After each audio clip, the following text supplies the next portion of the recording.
On September 11th, 2006, thousands from all over the world gathered in New York City, New York.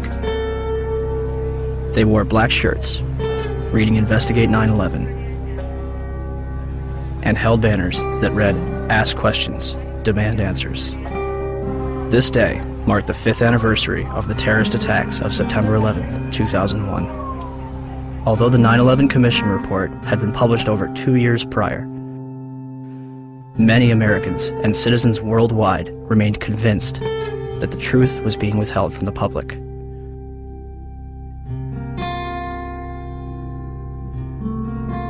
Why?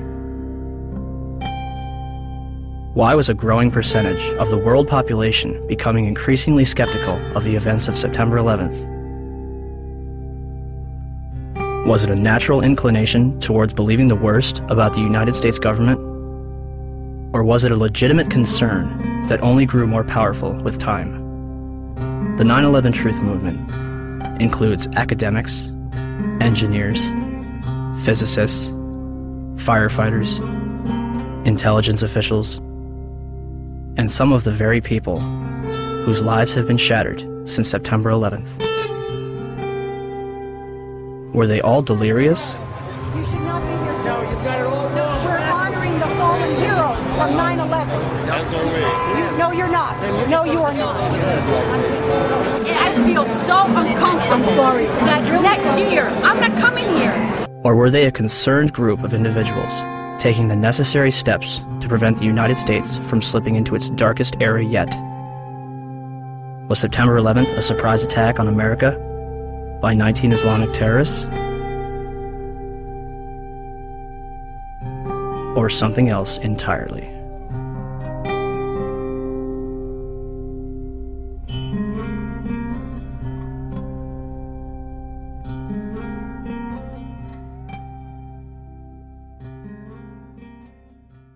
George Bush has spent an uncomfortable day with his people trying to explain away why he failed to pass on warnings the White House had received before September the 11th that terrorists were planning to hijack American aircraft. What happened that day has cast a shadow over just about every area of American life. Now one of the country's best-known journalists has said that the American response to the so-called war on terrorism has created a climate of effective censorship in a land claiming to be the home of free speech. There's never been an American war, small or large, in which access has been so limited as this one. The belief runs so strong in both the political and military leadership that those who control the images will control public opinion. Does it suggest that there was somebody on the inside? He kind of compared it to the Godfather story, you know, where the gun was placed in the men's room. There is also a possibility this could be some kind of inside job. May it have been an inside job? Might these people have gotten help from the inside? I was speculating about that along with others early this morning, but now there's a lot more evidence that suggests it's almost certainly the case. It's an obscene comparison, I'm not sure like it, but there was a time in South Africa that people would put flaming tires around people's necks if they dissented. The fear is that you'll be necklaced here. You have a flaming tire of lack of patriotism put around your neck. Now, it's that fear that keeps journalists from asking the toughest of the tough questions and to continue to bore in on the tough questions so often. People let us stay out of our business. A country that hides something is a country that is afraid of getting caught. And in particular, this Bush administration, who is as tight with Saudi Arabia as you can get.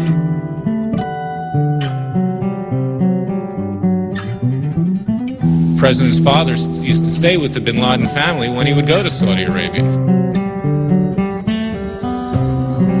In the past, though, the FBI has sometimes made problems worse by ignoring or denying them. FBI management intentionally and repeatedly thwarted and obstructed my attempts to launch a more comprehensive investigation to identify and to neutralize terrorists.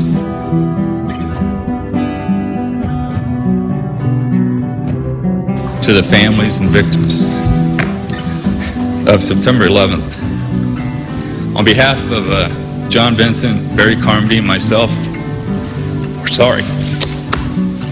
And, I want to say quietly, but as forcefully as I can, that I hope this doesn't go any further. It's gone too far already. I am appalled by it.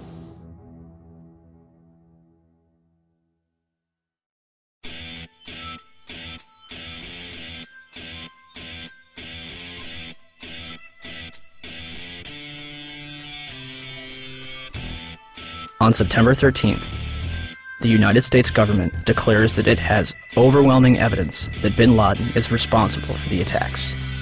The Taliban offers to hand over Osama bin Laden if the United States can provide evidence. Our position in this regard is that if America have evidence and proofs, they should produce it, and we are ready for the trial of Osama bin Laden in the light of evidence. Are you willing to hand Osama bin Laden to the United States or no? No. Without evidence, no. September 23rd, 2001. The Secretary of State said the administration would soon be able to document its case in public against the Al-Qaeda network and Osama bin Laden. I think it'll be persuasive. By the next day, the White House was already backpedaling. But is there any plan to present public evidence so that, the average citizen, not just Americans, but people all over the world, can understand the case against bin Laden? I think as Secretary Powell said, there's hope to do that and to do so in a timely fashion over some course of time. But I think the American people also understand that there are going to be times when that information cannot immediately be forthcoming, and the American people seem to be accepting of that. It seems as though you're asking everyone to trust you. This information has yet to be provided to the public. Instead of taking credit, bin Laden denies involvement in the attacks 3 times. December 13th, the Department of Defense releases a videotape allegedly discovered in a house in Jalalabad, Afghanistan. Osama bin Laden describes the attacks along with Khaled al-Harbi.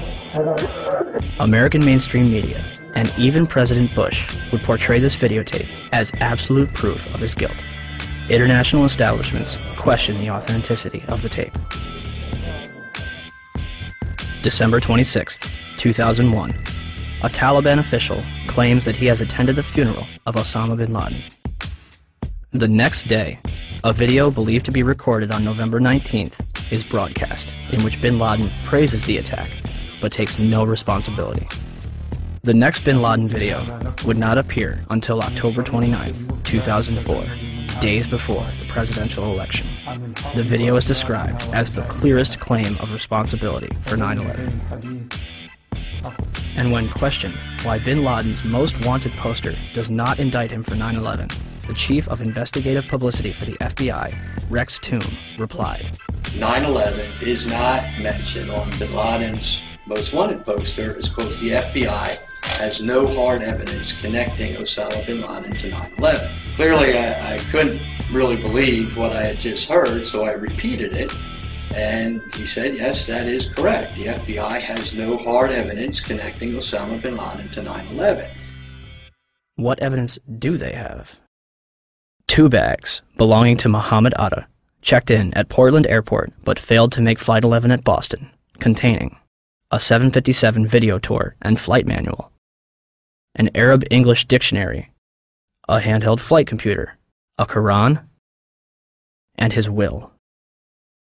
Why would Atta take his will onto a plane that would be destroyed in a fiery inferno? Marwan al-Sheikh's rental car, discovered at Logan Airport, containing an Arabic flight manual, an airport restricted area pass, and documents from Huffman Aviation. Nawaf al-Hazmi's rental car, discovered at Dulles Airport, containing Muhammad Atta's instructions, a check for a flight school in Phoenix, 4 drawings of a 757 cockpit, a knife, and maps of Washington and New York. Satam al-Sakami's passport, discovered below the Twin Towers. Well, Dan, not far from here, a passerby found the passport of one of the hijackers. How does a passport fly out of a man's pocket through a 400-mile-per-hour airplane crash, survive 9,000 gallons of jet fuel, and land intact on a sidewalk 1,000 feet below?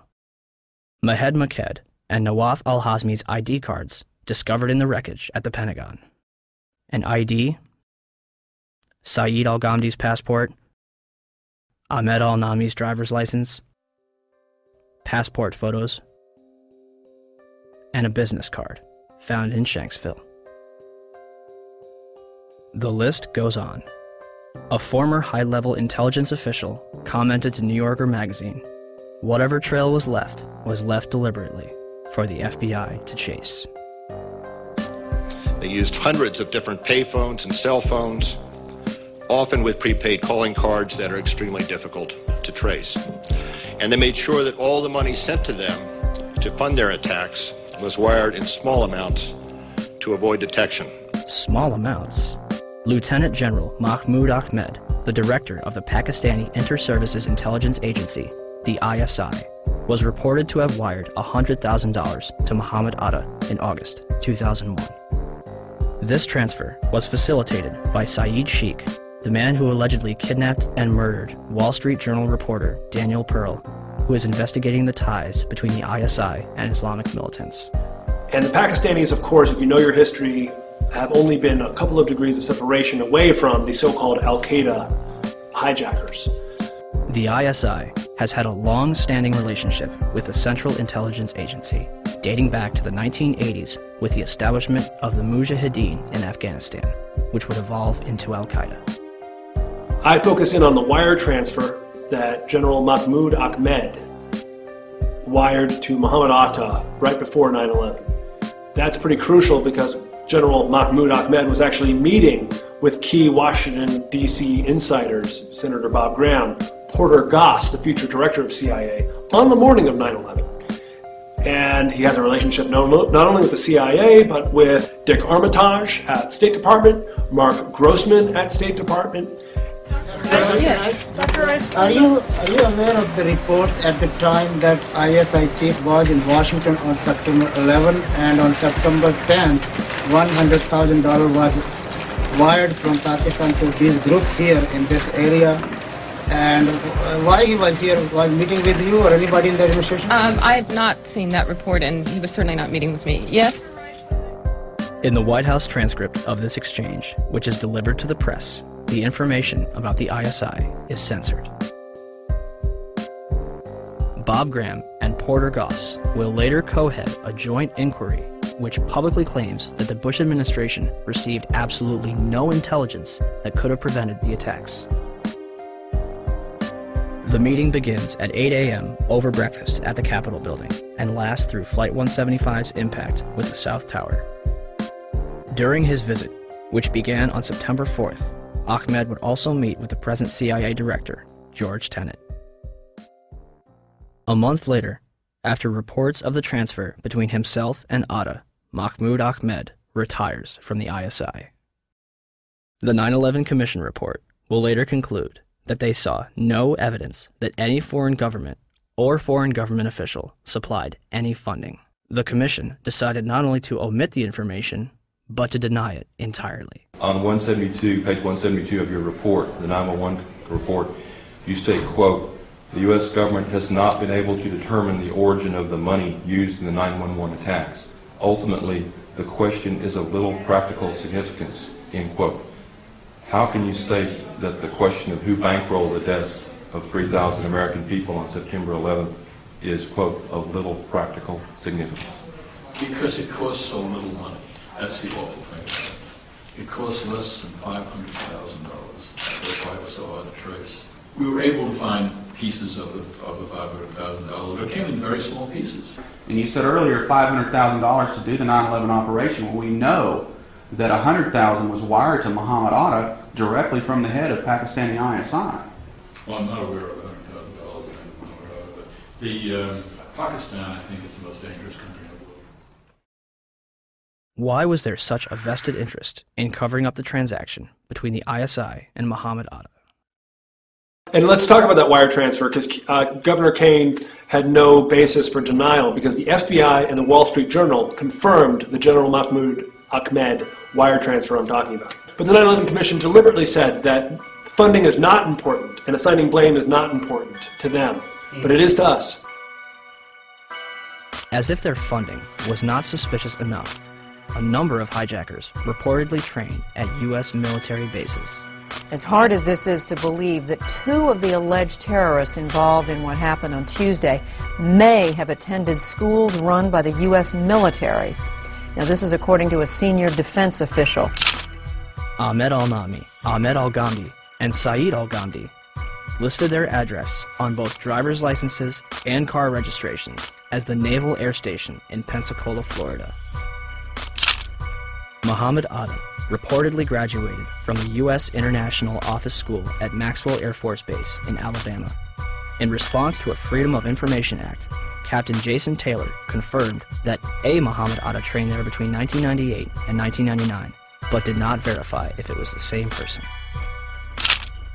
Abdulaziz Al-Amari attended Brooks Air Force Base in San Antonio, Texas.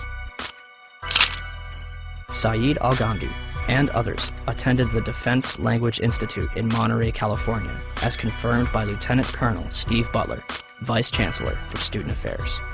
American media ceases investigation when the Air Force says, "We are probably not talking about the same people."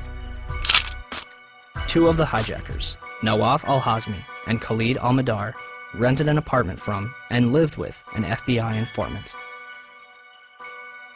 Curiously, a number of them were reported to still be alive after the attack. Finally, we were led to believe that the alleged hijackers were fundamentalist Muslims spending their final days preparing for paradise. Yet, in the week before the attacks, a number of them would drink, visit strip clubs, and solicit prostitutes.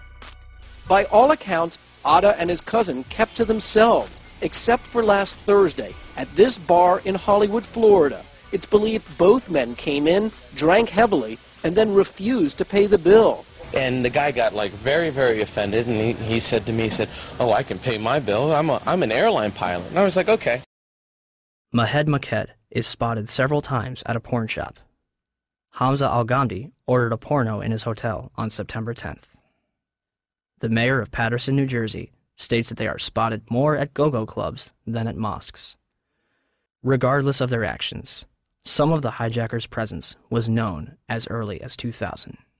What did we know? When did we know it? That's what some congressmen are asking now, and asking quite loudly. Did we know the year before 9/11 that one of the hijackers was a terrorist threat? Army Lieutenant Colonel Anthony Schaefer has gone public with his charge that Able Danger, a military intelligence project he worked with in 2000, identified Muhammad Atta, even pulled up his picture along with 3 other 9/11 hijackers as possible al-Qaeda members. We found the identities of 4 of the 9/11 hijackers prior to 9/11.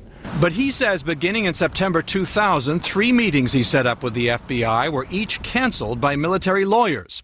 Schaefer also says he remembers telling then 9/11 Commission staff at a meeting in Afghanistan about Atta and what the intelligence unit found back in 2000. And he was surprised that it did not show up in the Commission's report. I'm told confidently by the person who did move the material over that the 9/11 Commission received 2 briefcase-size containers of documents. I can tell you for a fact that would not be 1/20th of the information that Able Danger consisted of during the time we spent. A 9/11 Commission spokesman said nothing they got from the Pentagon in early 2004 backed up Schaefer's claim, quote, "None of the documents turned over to the Commission mentioned Muhammad Atta or any of the other future hijackers." Where is it? Where's the beef? Where's the substance? Where is this mysterious chart that purportedly says that Atta was connected in some real way to these other hijackers? We'd love to see it. The company responsible for the chart, Orion Scientific Systems, would claim that only 2 charts were produced and that Atta was not present on either one. Throw them all out, John. These are all the charts. Spread them out. These are all Orion-produced charts. These charts were all done by the data mining efforts. So the Orion Corporation lied to the Senate Judiciary Committee staff. All data mining efforts, and yet the company said to the Senate Judiciary staff, "We don't have any of those charts. They're not ours." Well, here they are. And their logos are on each one of them. Well, Mr. Chairman, at least 2 of the 5 people that were going to appear today were threatened with removal of their security clearances if they continue to talk about this. This is going Are you at liberty to identify who those 2 are? I will to you. I'd rather do it privately since the Defense Department has chosen not to allow anyone to testify, but I will provide that information to the committee. For the life of me, I don't understand why, as I understand it, I stand corrected if I'm wrong, but I understand the witnesses we assumed we were going to get to hear from the Defense Department have been pulled. They may be or may not be in the room, but have been instructed that they cannot testify. I think that's a big mistake. This is actually a chart of Al-Qaeda and the various cells around the world. Much of this data, most of it was obtained prior to 9/11 by the work of Able Danger.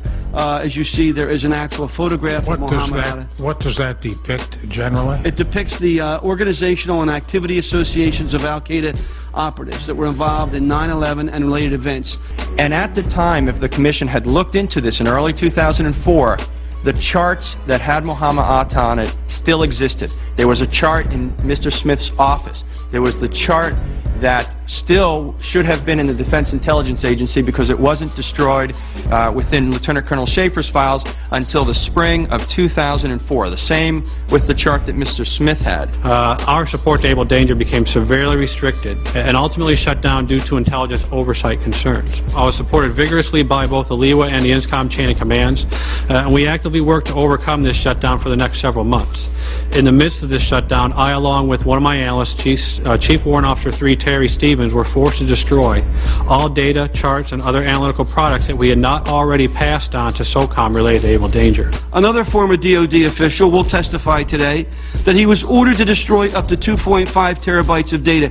Now, I don't know what a terabyte of data is, so we contacted the Library of Congress. It's equal to 1/4 of all the entire written collection that the Library of Congress maintains. Are you in a position to evaluate the credibility of Captain Philpott, Colonel Schaefer, Mr. Westfall, Ms. Preissler, Mr. J.D. Smith as to their credibility when they say they saw Muhammad Atta on a chart? Yes, sir. I believe them implicitly.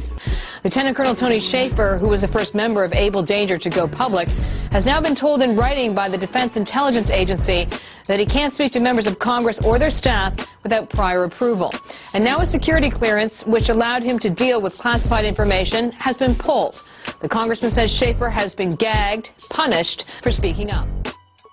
The official response to Able Danger began in September 2005 with a letter from 9/11 Commissioner Slade Gordon to Senator Arlen Specter. Gordon concludes by saying that since Condoleezza Rice, President Bush, and the White House denied that Able Danger identified the 9/11 hijackers, it never happened. A 6-month investigation by the Senate Intelligence Committee concluded in December 2006 that Able Danger did not identify Muhammad Atta or any other 9/11 hijacker. Can we be certain that the hijackers were radical Muslims on a suicide mission? Or is there a possibility that they were trained, funded, and protected in our own country? Major Deskins? Yes, ma'am, Sergeant Rorta. Yes. I'm just letting you know for information we're having an exercise, SF exercise. We're having a comm out. Okay. Got it. Happy, thanks. All right, thank you. Bye. Between September 2000 and June 2001, the Federal Aviation Administration, FAA, would scramble fighter jets to intercept errant aircraft 67 times. Interceptions are routine and usually occur within 10 minutes of a sign of trouble, such as permanently losing radio contact and transponder signal or flying off course. On the morning of September 11th, according to official accounts, 4 commercial airliners would be off course and out of communication, and not one of them would be intercepted.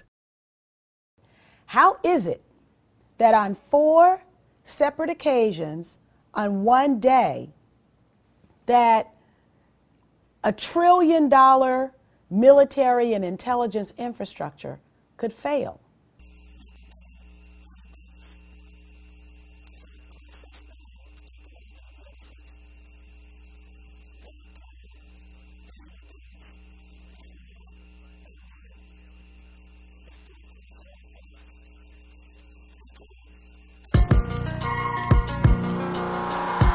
I don't think anybody could have predicted that these people would take an airplane and slam it into the World Trade Center, take another one and slam it into the Pentagon. Nobody in our government, at least, and I don't think the prior government that could envision flying airplanes into buildings on such a massive scale. But that turns out not to be true. U.S. military planners did envision and practice those very scenarios. As reported by USA Today, the North American Aerospace Defense Command, NORAD, conducted exercises with fighter jets, simulating hijacked planes flown into the World Trade Center in the 2 years before the attacks. Pentagon planners also envisioned the attack on the Pentagon 5 months before it happened. According to this April 2001 Pentagon email, Air Force officials wanted a war game, having a terrorist group hijack a commercial airline and fly it into the Pentagon. The idea was to check response times to launch fighter jets, but according to the Pentagon email, the plan was ultimately rejected by senior Pentagon officials as too unrealistic. Still to come are questions, big questions, about NORAD's response on the day of the attack. Why, despite all the exercises and the planning, Peter, jet fighters were not in place anywhere near New York or Washington. Quite an amazing story. Many thanks, Brian. Brian Ross. One drill, called Amalgam Virgo, was conducted on June 1st and 2nd, 2001, and simulated successful terrorist attacks. Its purpose was to focus on unconventional threats, including an airborne hijacking. One plan would simulate the hijacking of a commercial airliner, which would be crashed into the Capitol. The second part of the exercise, which was planned but not executed before 9/11, involved 2 planes with actual pilots on the flight deck. FBI agents would hijack the planes and divert them to secure locations. And on its cover, Osama bin Laden. In fact, multiple war games were underway on 9/11 itself. The question was, we had 4 war games going on September 11th, and the question that I tried to pose before the secretary had to go to lunch was whether or not the activities of the 4 war games going on September 11th actually impaired our ability to respond to the attacks.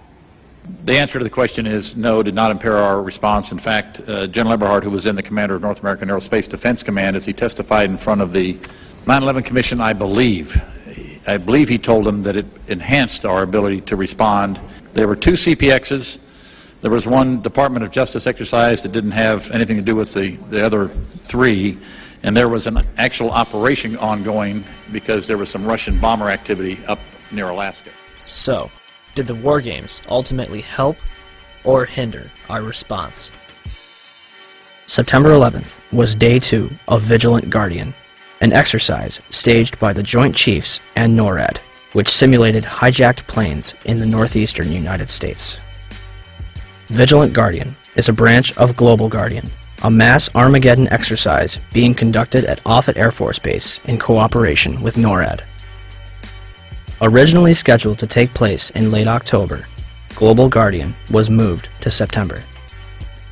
The exercise is reportedly canceled after the second Twin Tower is hit. 3 E-4B Doomsday planes remain airborne. 2 government sources familiar with the incident tell CNN it was a military aircraft, but say the details are classified. This comparison of the CNN video and an official Air Force photo suggests the mystery plane is among the military's most sensitive aircraft, an Air Force E-4B. The E-4B is a state-of-the-art flying command post, built and equipped for one reason: to keep the government running no matter what, even in the event of a nuclear war. Ask the Pentagon, and it insists this is not a military aircraft, and there is no mention of it in the official report of the 9/11 Commission. The Pentagon, the Secret Service, and the FAA all say they, at least for public consumption, have no explanation of the giant plane over the President's house, just as the smoke began to rise across the river at the Pentagon. Barksdale Air Force Base also participated in Global Guardian. Instead of returning directly to Washington, D.C., President Bush would fly to both Barksdale and Offutt Air Force Base before returning to the White House. Another drill, Northern Vigilance, moved fighter jets to Canada and Alaska to monitor a fleet of Russian MiGs on a training mission. Northern Vigilance also placed inputs onto military radar screens. Also referred to as phantoms, inputs are simulated errant aircraft, which appear real to those participating in the exercise. We fought many phantoms that day.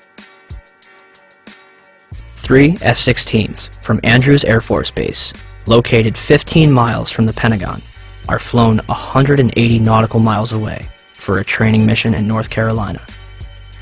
Fort Belvoir, an Army base 10 miles south of the Pentagon, intended to test security in case of a terrorist attack. Employees in the Office of Emergency Management on the 23rd floor of World Trade Center Building 7 continue preparations for Tripod, a biological attack drill scheduled for September 12th.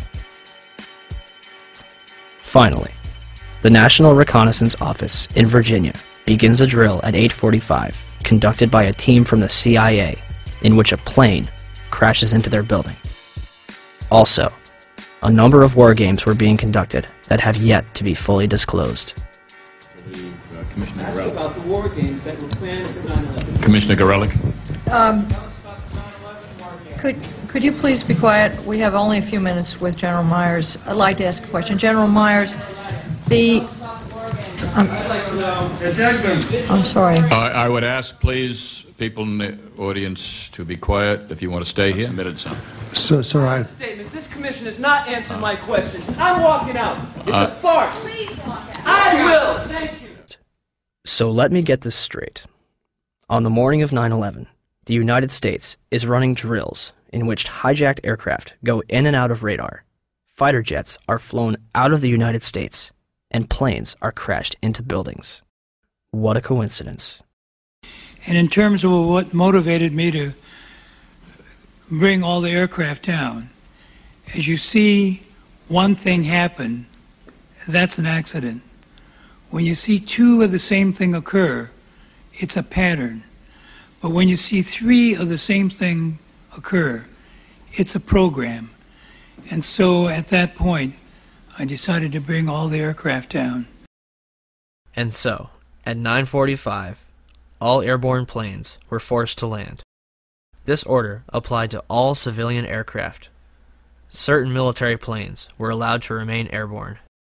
By 12:16 that afternoon, the FAA managed to ground over 4,000 planes without incident. During the time that the airplane coming in to the Pentagon, there was a young man who would come in and say to the Vice President, the plane is 50 miles out, the plane is 30 miles out. And when it got down to the plane is 10 miles out, the young man also said to the Vice President, do the orders still stand? And the Vice President turned and whipped his neck around and said, of course the orders still stand. Have you heard anything to the contrary?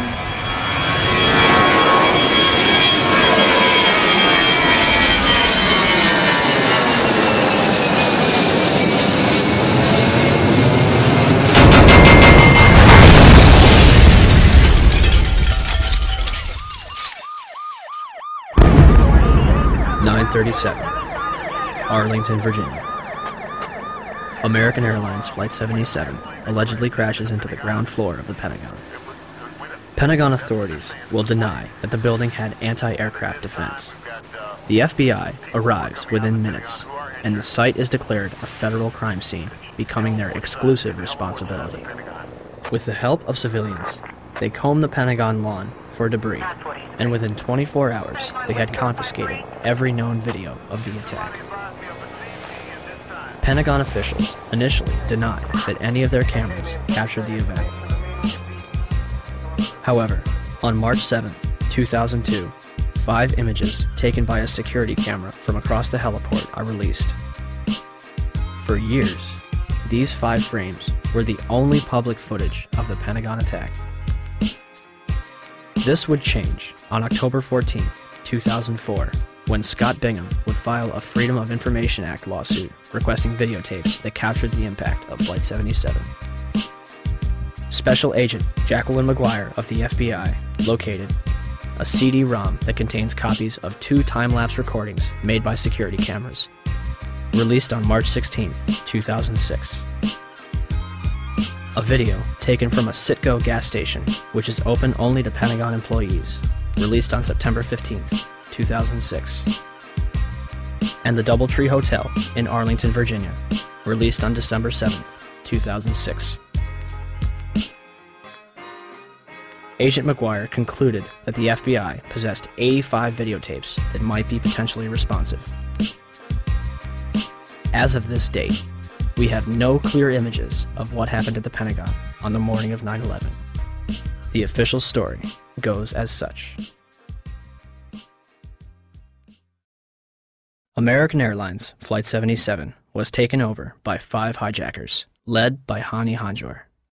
Hanjour entered the United States in 1996 to become a professional airline pilot. He would not complete a single course. It's kind of a waste of time. He wouldn't show up for flights on time, didn't do his homework.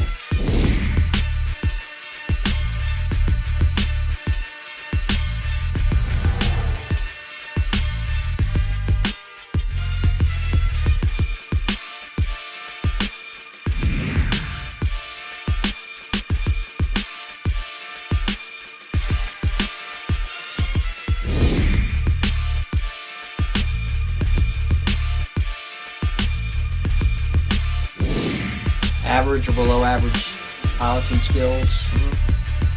English was very poor, uneventful from our perspective.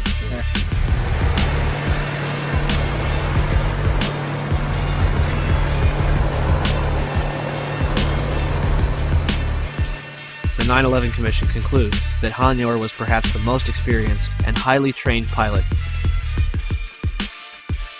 Flight 93's hijacker, Saeed Al-Ghamdi, was a former Saudi fighter pilot.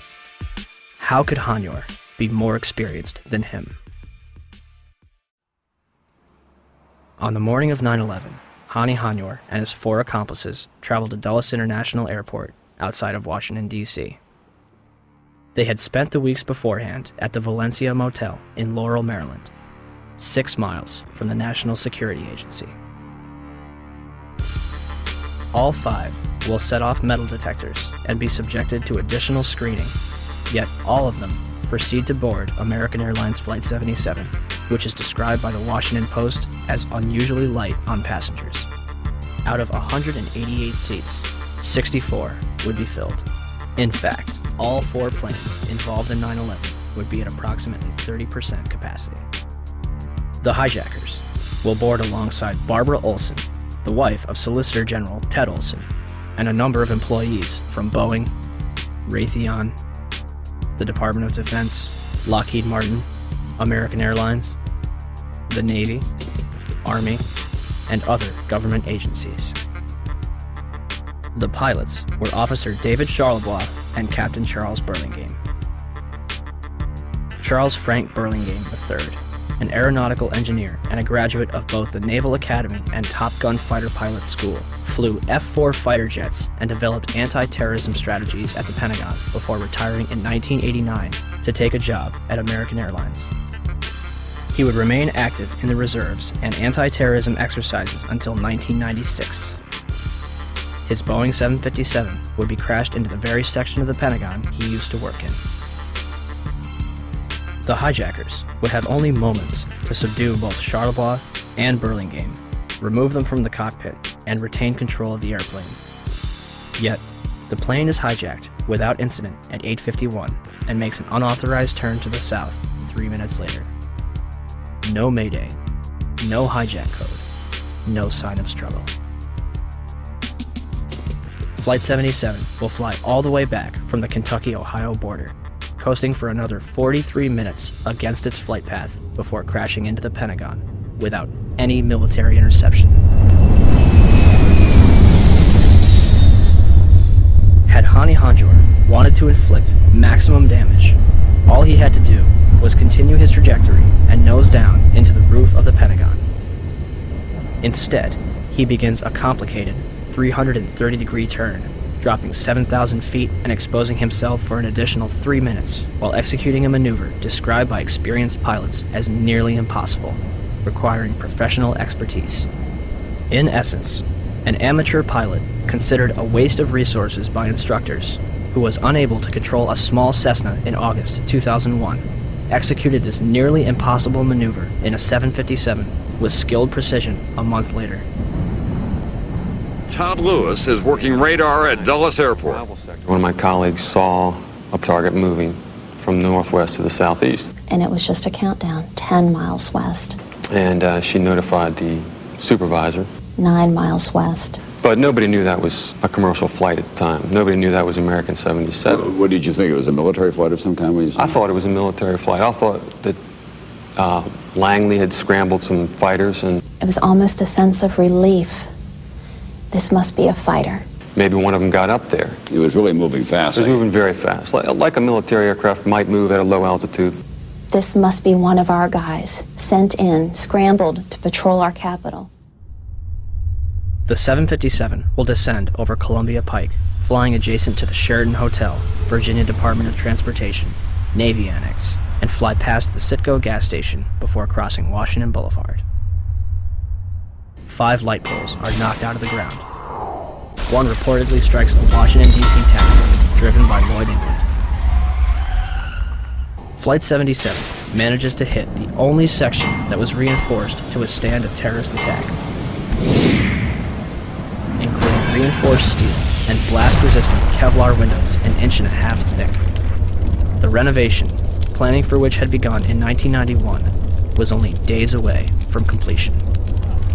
Had the plane struck anywhere else, the casualties and damage would have been far greater. An area that normally would have housed up to 5,000 occupants yielded 125 casualties. The Pentagon's outer wall had a hole approximately 20 feet in diameter on the first and second floor, and visible damage 90 feet across the first floor. I would say if it was 16 feet diameter, 20 feet tops, that's what would struck me so curious. As I was trying to find something, there was no marks on the grass. Something never hit the ground.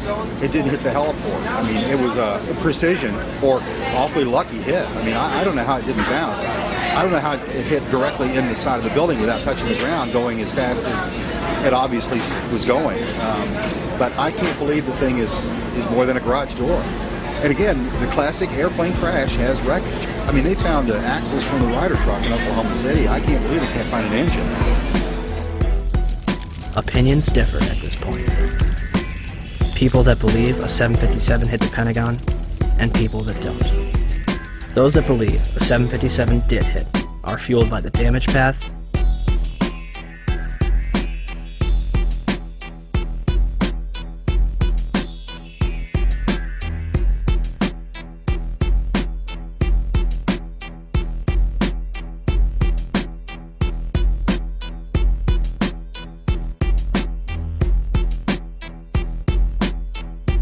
wreckage outside the building,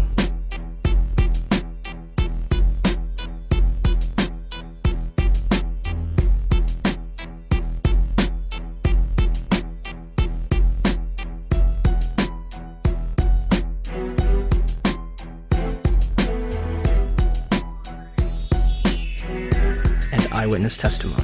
While we were sitting in the office, and all of a sudden we heard some rumbling, something is kind of hitting us. Very imminent things could happen, so we look at each other, and it really, the noise is unbearable. And at the last moment, my brother jumped out the office. I heard about the very big jet sound. Looks like just up to here. I just look at the outside, big black wings coming that way. And then I just running out, and then 2-3 seconds, boom! We're used to seeing planes.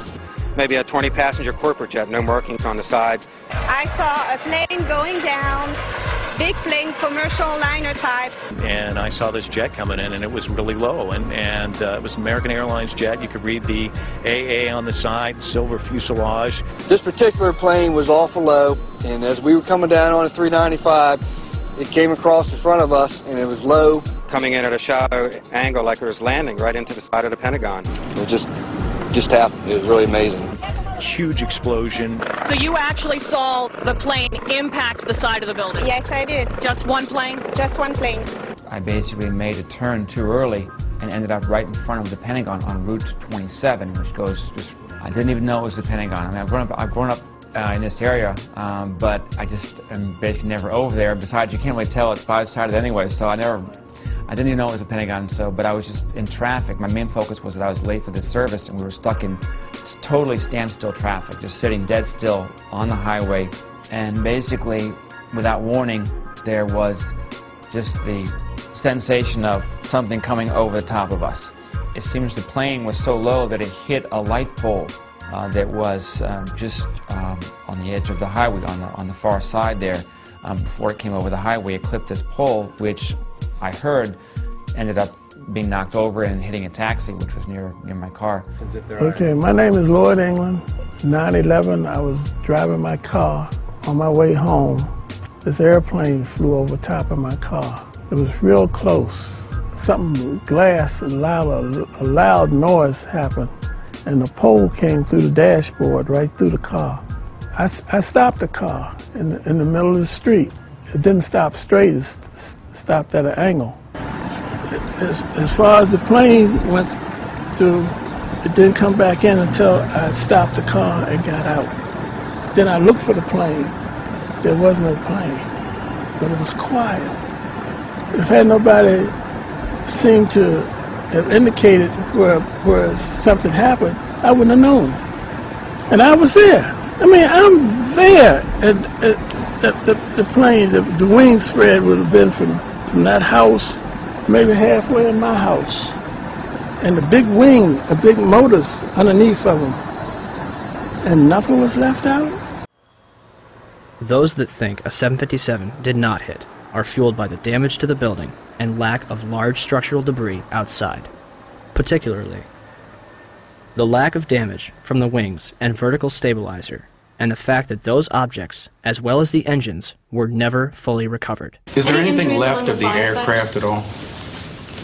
First of all, the question about the aircraft, there are some small pieces of aircraft visible from the interior during this firefighting operation I'm talking about, but not large sections. In other words, there's no fuselage sections and that sort of thing. They said it was a plane, and I didn't see any pieces of any plane, and I couldn't believe that a plane hit the building.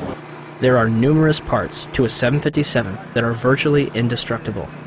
To date, we have not seen a single piece positively identified as Flight 77's. The fact that an exit hole inside the Pentagon is not explained by any official report on the attack. The fact that there was no impact damage on the lawn. And the fact that out of the videos that have been released, none of them clearly show a 757. The outer wall will collapse 20 minutes later, leaving a hole approximately 70 feet wide. What hit the building may be important. However, our focus should be on why it was hit in the first place. The section hit was the headquarters of Naval Operations, Naval Intelligence, and the Navy Command Center. Army personnel were also killed.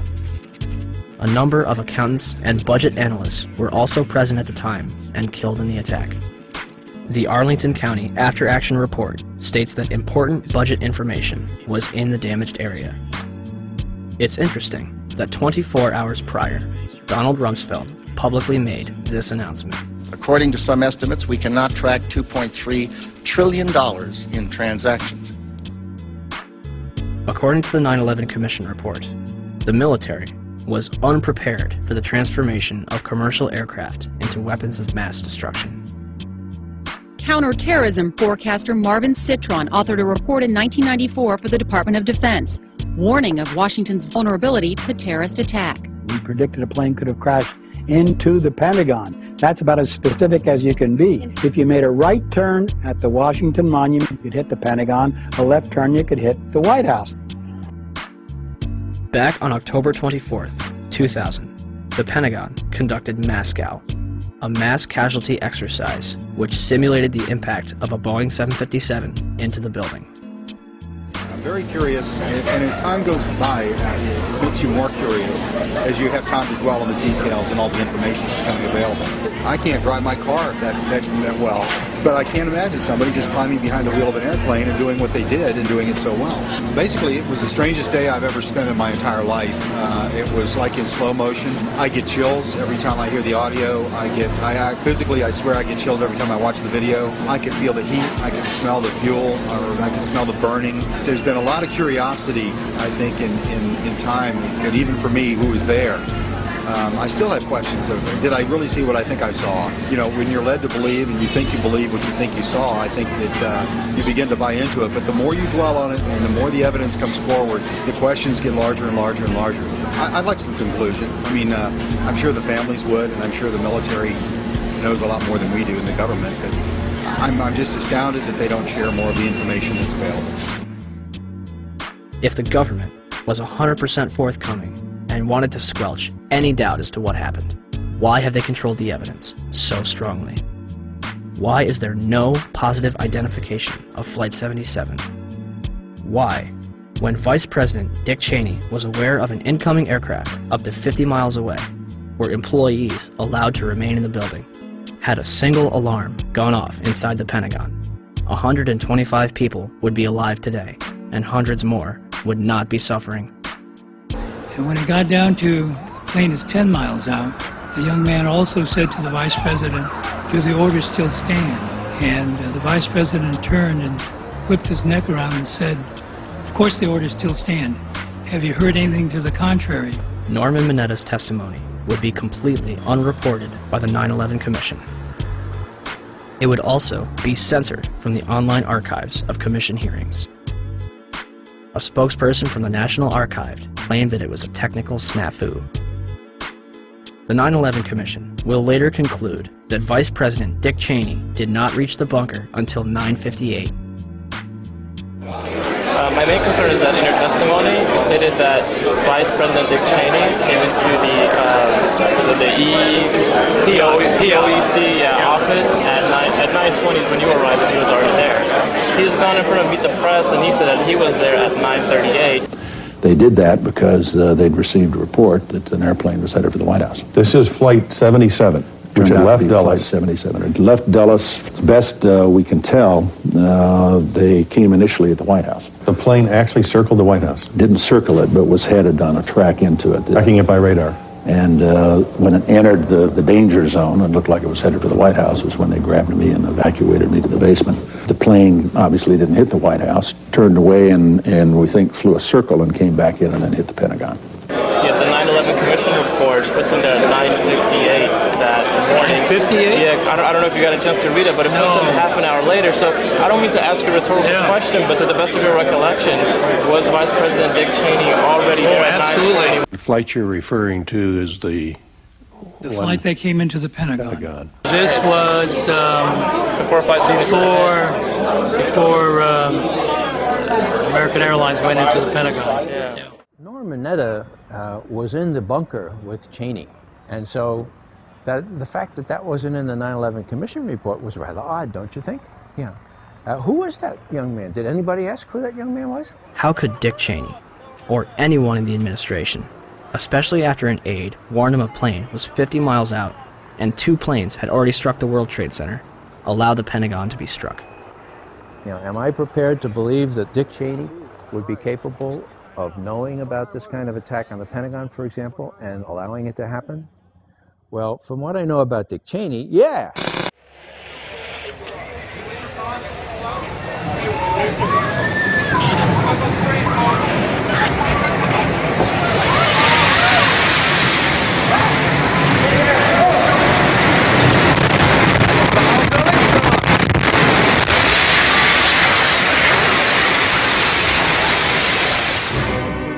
(9:59), New York City, New York.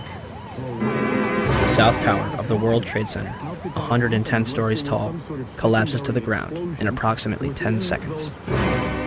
29 minutes later, the North Tower follows suit, also collapsing in approximately 10 seconds. Later that evening, at 5:20, World Trade Center Building 7, 47 stories tall, collapses to the ground in under 7 seconds. The official explanation is that falling debris from the North Tower created a series of fires inside the building. If this is true, it would be the third steel-frame skyscraper in history to completely collapse because of damage and fire. The first two would be the Twin Towers.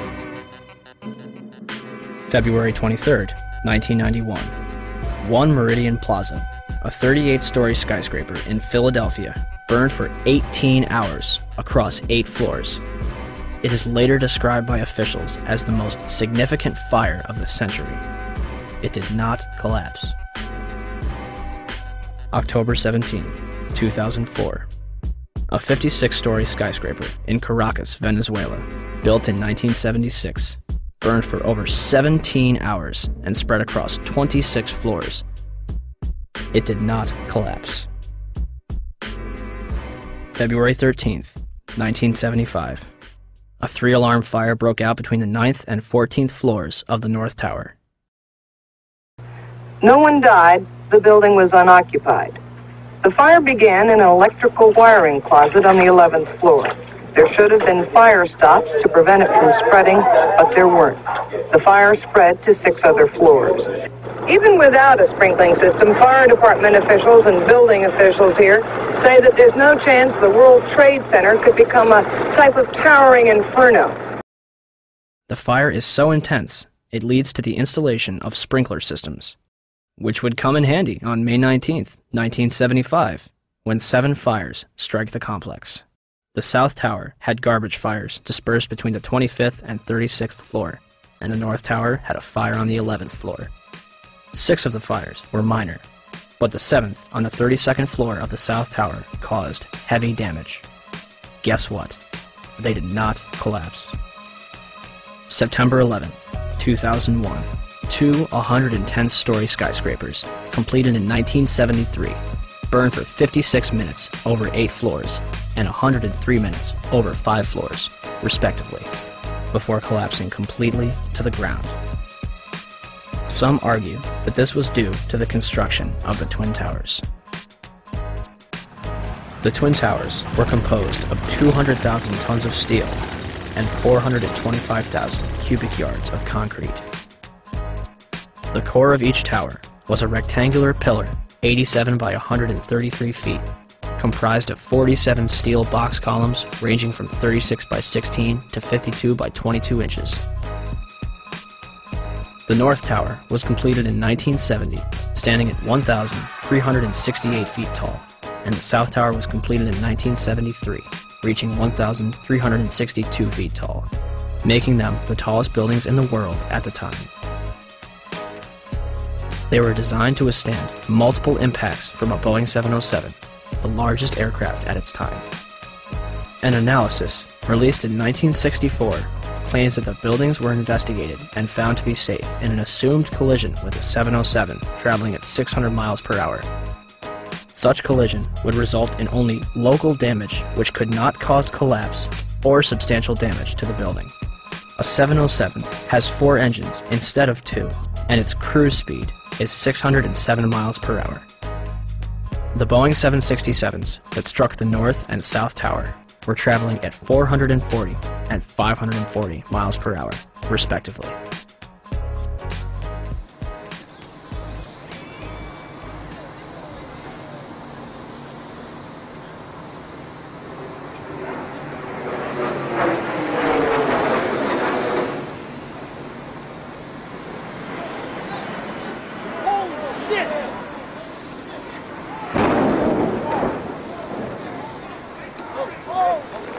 Breaking news on WCBS 880, right here, right now.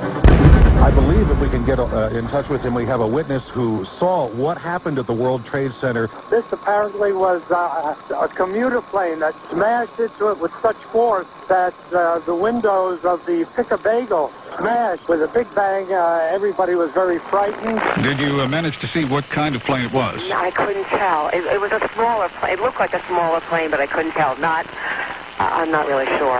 A medium-sized body plane with engines on both sides, almost like a gray-black color in nature on the plane. I would say it wasn't a huge jet, but it was a plane that sounded like it was a fighter jet overhead. I work right next door at 74 Trinity Place. We heard the first one come in. I didn't know what it was. It sounded like a missile. Oh my God, Ed, another plane just hit the World Trade Center. Another plane. It was a medium-sized plane. Unbelievable. It would appear, Jim, as if there's more smoke coming from the ground at some point. Well, we used to have another, things have fallen to the ground and are burning. And we have... One gentleman told me he was on the 65th floor standing next to an elevator when the elevator exploded and knocked him out of his shoes. Another woman said that she was working on the 49th floor and she's seen people in the stairwells with burns, broken arms. People are passing out of the stairwells from the heat. She says there's a lot of heat and smoke. It's a horrible scene here. I'm live at Broadway and Fulton. Allison Keyes, WCBS 880 News. All right, thank you, Allison. Basically, there's people running around down the street. All the glass panes that are on the bottom part of the World Trade Center are all blown out. When I first heard it and ran over to the window, it looked like there was fire on the bottom floor. Well, they're ahead there. And all of this, the world... Oh, wait. Oh, my God. Oh, my God, the building fell. Are you there? The building just fell. You said it sounded like the 4th of July. You heard a big explosion before the building fell? I saw it as it was happening, and it sounded as if you had 100 of those little black cat firecrackers and you lit them all off at once. That's what it sounded like. It sounded like the finale of the 4th of July over the East River. Oh my We just witnessed some kind of secondary follow-up explosion. 10 o'clock Eastern Time this morning, just collapsing on itself. We have no idea what caused this. Almost looks like one of those planned implosions. As if a demolition team set off, when you see the old demolitions of these old buildings, it folded down on itself and it is not there anymore. If you wish to bring anybody who's ever watched a building being demolished on purpose knows that if you're going to do this, you have to get at the under infrastructure of a building and bring it down. Right now, police have to determine is whether that explosion was caused from the initial impact of the plane or whether it was something that was exploded on the ground. Generally speaking, for a building to collapse in on itself like that, it would seem to indicate that there could have been an explosion, a bomb planted on the ground that would make the building collapse within itself. By that evening, eyewitnesses and experts alike were rushing to defend the official narrative of events, claiming that raging jet fuel fires melted the steel inside the Twin Towers. I saw this plane come out of nowhere and just ream right into the side of the Twin Tower, exploding through the other side.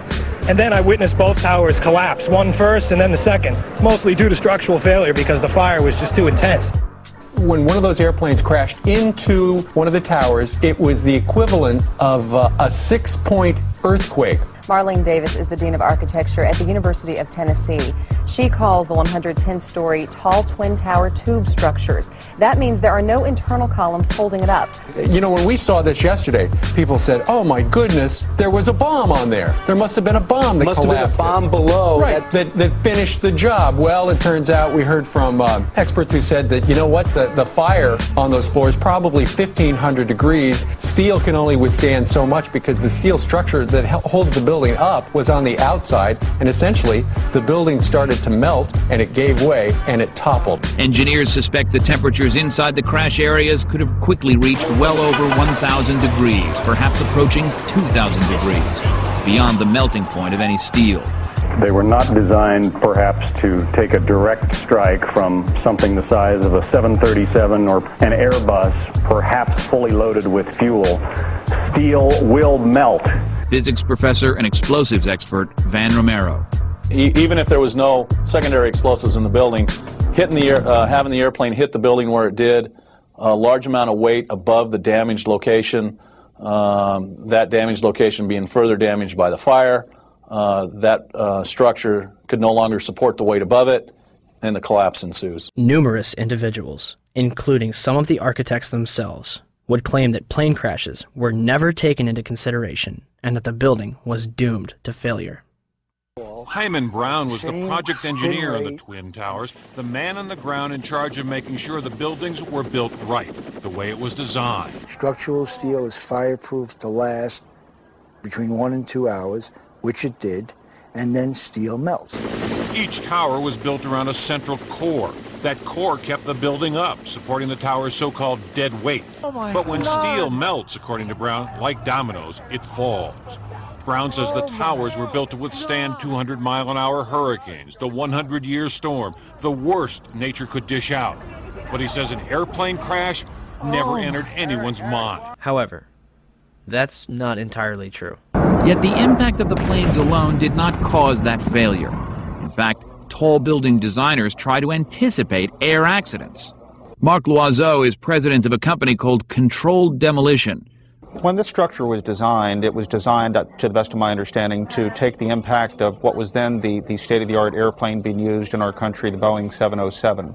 The building was designed to have a fully loaded 707 crash into it. That was the largest plane at the time. I believe that the building probably could sustain multiple impacts of jetliners because this structure is like the mosquito netting on your screen door, this intense grid, and the jet plane is just a pencil puncturing that screen netting. John Skilling, the World Trade Center's head structural engineer, told the Seattle Times after the 1993 bombing that if a plane struck the building, there would be a horrendous fire, but the building structure would still be there. On August 21st, 2002, the National Institute of Standards and Technology, NIST, commenced their investigation. NIST is a government agency that reports back to the United States Department of Commerce, headed at that point by Donald Evans and later replaced by Carlos Gutierrez, both Bush cabinet appointees. As part of their investigation, NIST contracted Underwriters Laboratories to recreate floor models from the Twin Towers for the purpose of fire resistance tests. We heard about it in the news. We heard about it right away that the floors didn't collapse. Okay, so they tested these huge models. They're models, but they're huge. I mean, one model was essentially the same size and exactly the same as one of the types of floor sections used. And they tested it according to ASTM E119. They exposed it to much longer fire and higher temperatures than we know were present in the World Trade Center. So right away there was a problem. And that's August of 2004. The final report was released on October 26, 2005, producing over 10,000 pages. It will not explain the actual collapse of the buildings. They only claim to get to collapse initiation and state flatly that it led to global collapse.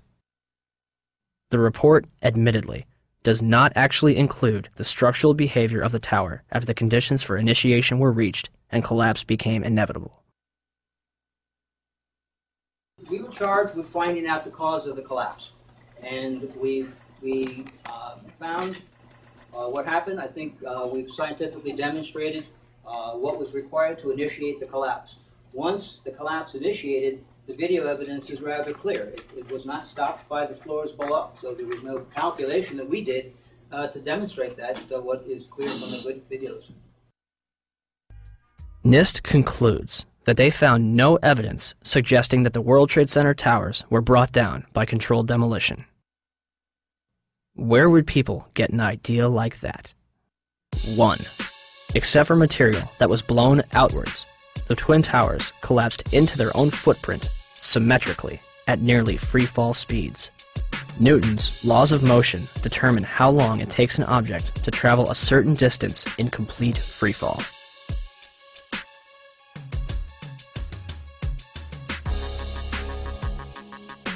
In a controlled environment, an object dropped from the roof of either twin tower would reach the ground in 9.2 seconds. The 9/11 Commission report will state, at 9:58, the South Tower collapsed in 10 seconds. Even NIST says the tops of the buildings came down essentially in free fall. Judge for yourself.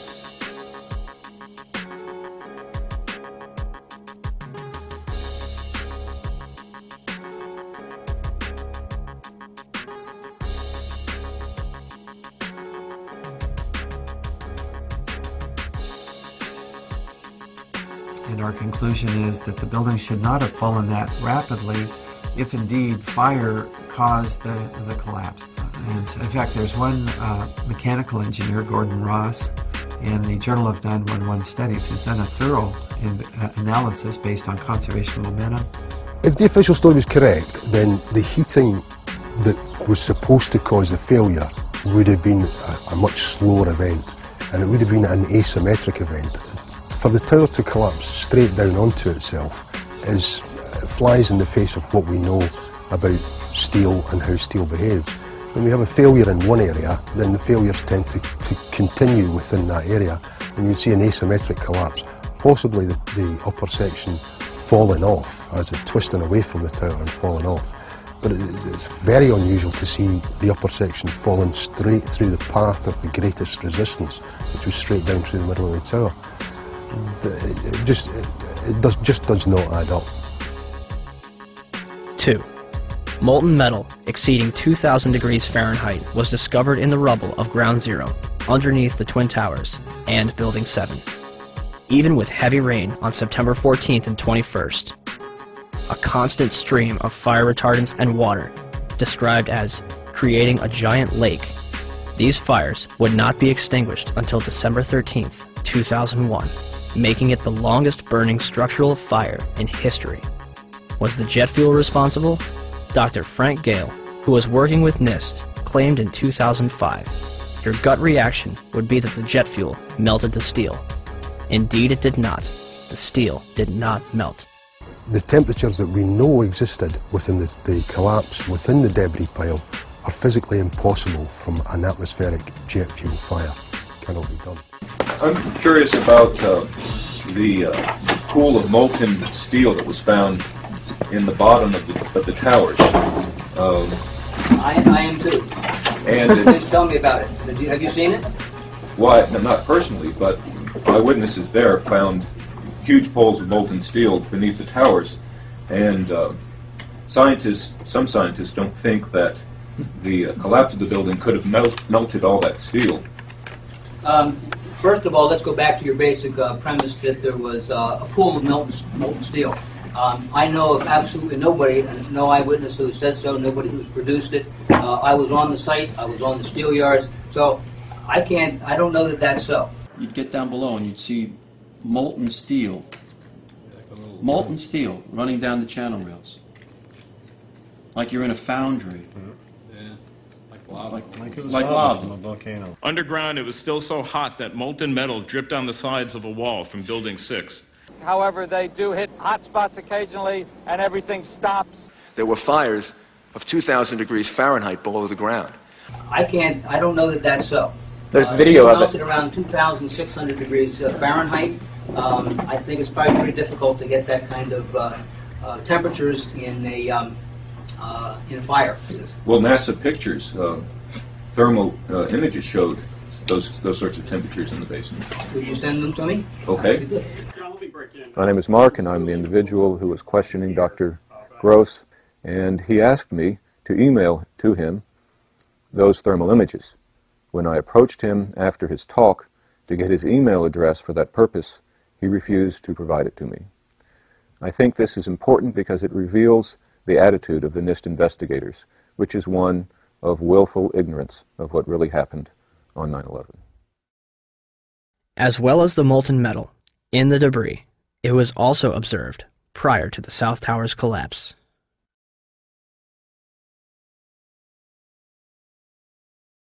Also, a minute and 20 seconds before collapse, large amounts of white smoke begin pouring from the base of the South Tower.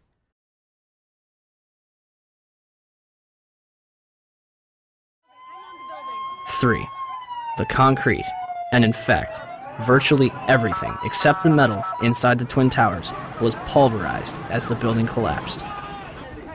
This pulverized material created pyroclastic dust clouds that raced down city streets, coating lower Manhattan in a fine dust. Pyroclastic clouds generally occur during two events: volcanic eruptions and controlled demolitions.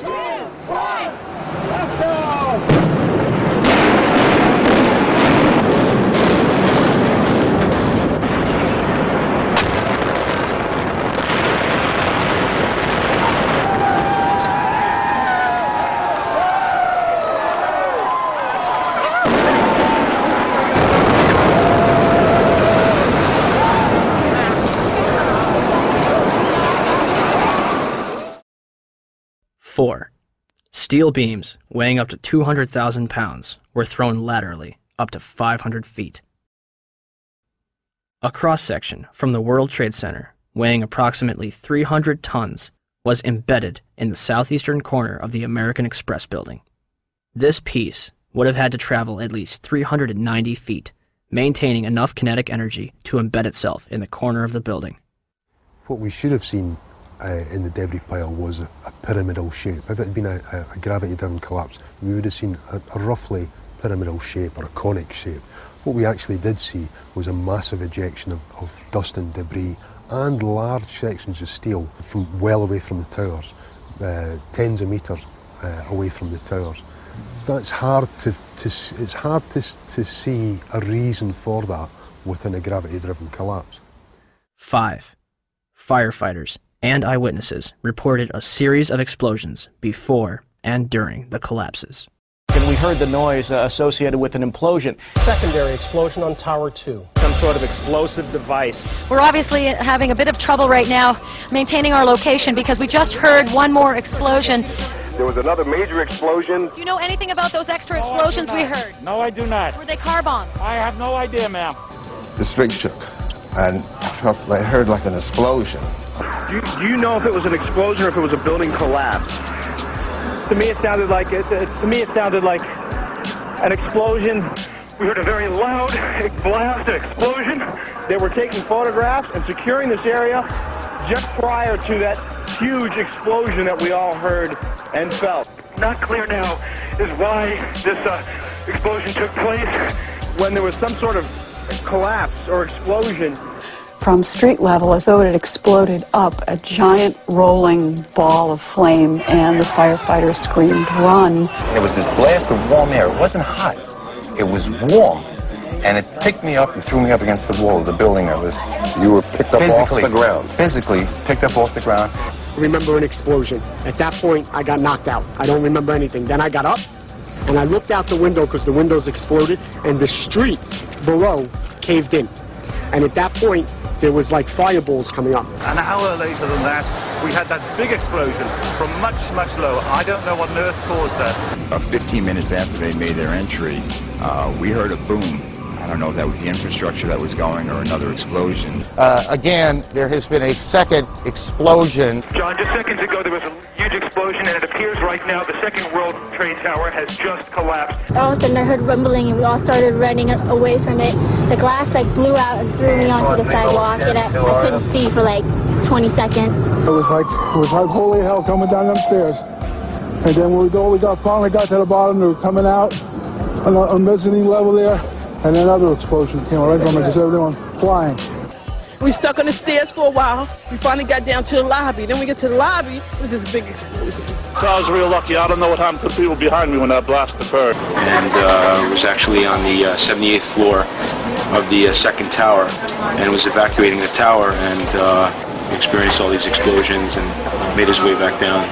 We presume because of the initial explosion there may have been secondary explosions as well that were detonated in the building by these terrorists. There was a secondary explosion, probably a device either planted before or on the aircraft that did not explode until an hour later. I heard a second explosion and another rumble and more smoke and more dust. I ran inside the buildings, the chandelier shook, and again black smoke filled the air. Within another 5 minutes we were covered again with more silt and more dust. And then a fire marshal came in and said we had to leave because if there was a third explosion, this building might not last.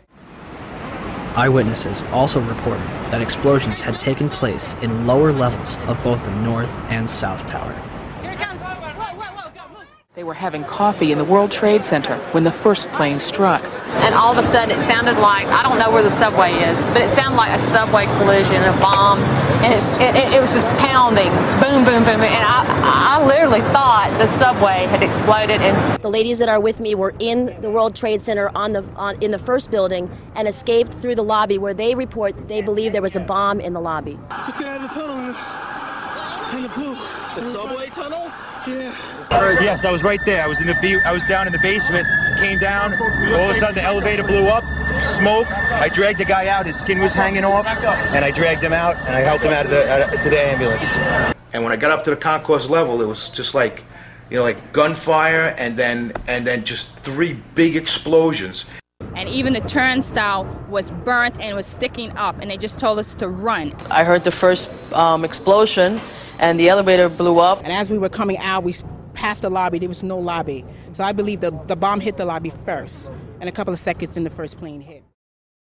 Firefighter John Schroeder arrived in the lobby of the North Tower shortly after the first plane struck. So we're standing there in the lobby, we're getting all together. All of a sudden, we hear... I look down to my right, and the elevators exploded, something out of like a Bruce Willis Die Hard movie. People just come running out of the elevators, on fire, fireballed.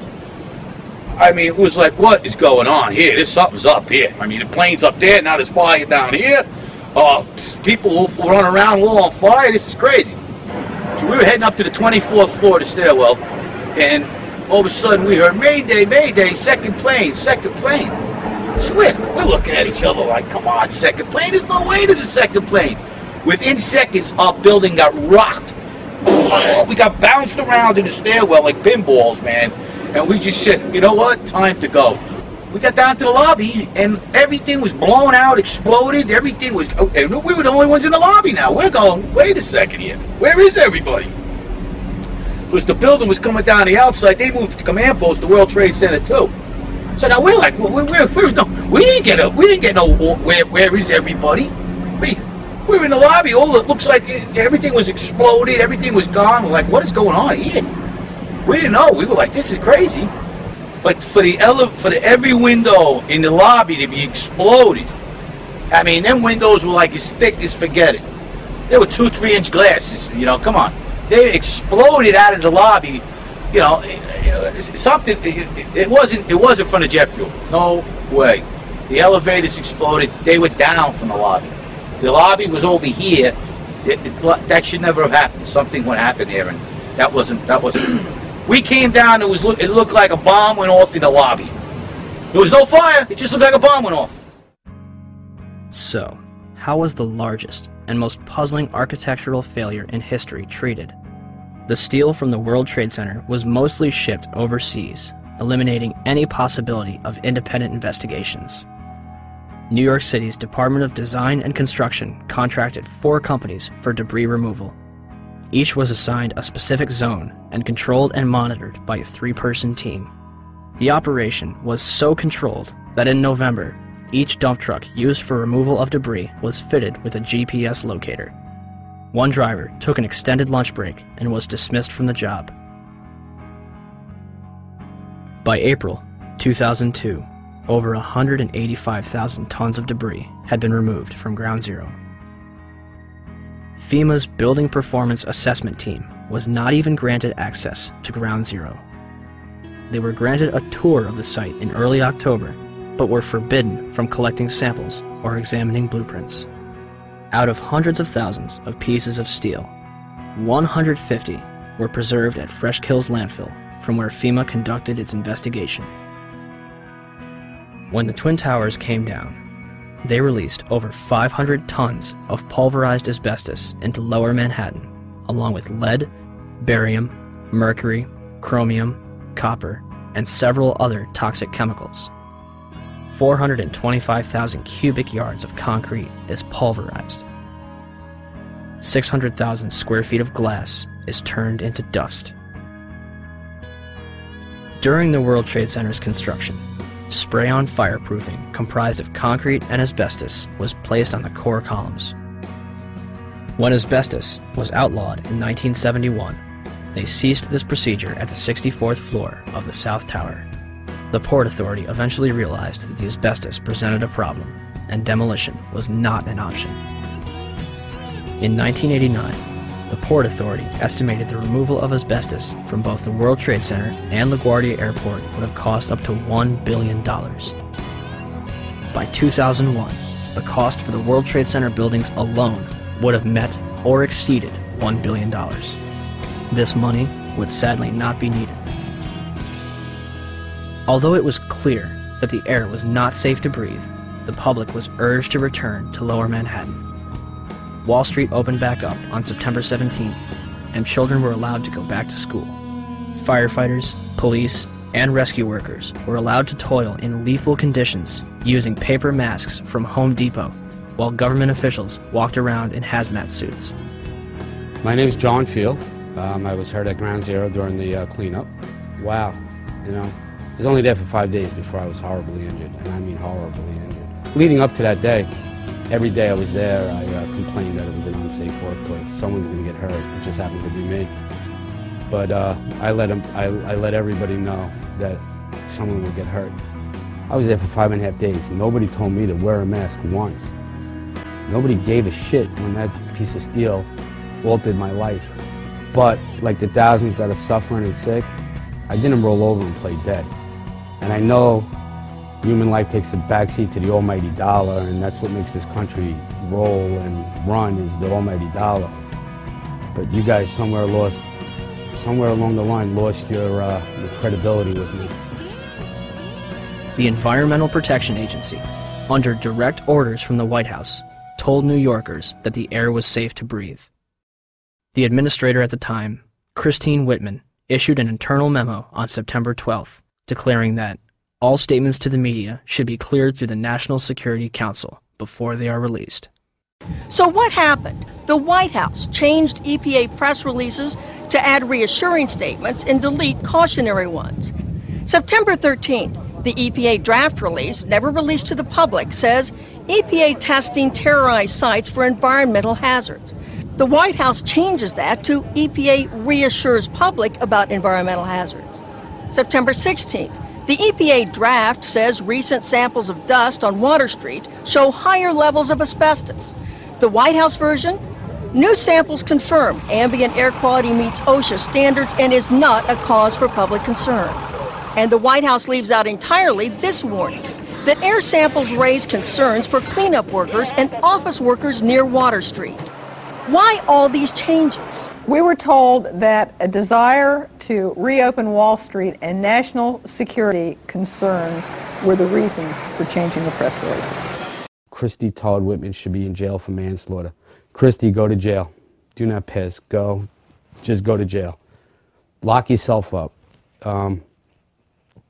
When I said that, everybody said, don't you think that's a little harsh? And I said, no. 6 months later, every politician was saying it. Everybody was saying it like it was like saying hi. I pat myself on the back for having the nerve and the audacity to say that. She took orders from Condoleezza Rice, who took orders from the White House. They knew the air was bad. They lied. You should go to jail for manslaughter. For every time somebody dies. James Sedroga, Don Jones, Tim Keller, my close personal friend who I had to go to his funeral, Officer Borgia, and the many more that have died. I take this personally now. I take it real personal. You got an ex-mayor running for president who claims he helped us. Standing on a pile with a bullhorn, Mr. President and Mr. Giuliani, does not constitute helping anybody. At all. The EPA's public release assured people that there was no significant level of asbestos in the air, and that instead of evacuating, they could clean their homes with a wet rag. More people will die post 9/11 from these illnesses than died on the day itself. By 2006, 70% of the 40,000 Ground Zero workers had developed respiratory problems. Hundreds of them had developed cancer, and over 80 had died. To make matters worse, a large majority of the victims from the World Trade Center were denied a decent burial and treated like garbage. A pile of approximately 500,000 tons of ash located at Fresh Kills landfill contains 1,148 victims that have yet to be identified. Mayor Bloomberg has repeatedly denied family members' requests, replying, "I've only visited my father's grave once." On top of all of this, human remains were discovered up to 400 feet away from the South Tower, on the roof of the Deutsche Bank building. 300 bone fragments were discovered between April 7th and 14th, 2006, and more are expected to be found. Is all of the above possible with a gravity-driven global collapse? Were the Twin Towers brought down as a result of the airplanes that struck them and the fires that followed, or were they brought down in a controlled demolition? same Right, time. some new information coming in. Report from Associated Press of a large plane crashing in western Pennsylvania. This is according to officials at the Somerset County Airport. A large plane crashing in western Pennsylvania. We had that plane crash. I'm sorry, go ahead, Skip. Say it again. Repeat, please, Skip. I'm saying somebody may have made that horrible decision to go ahead and take the plane down.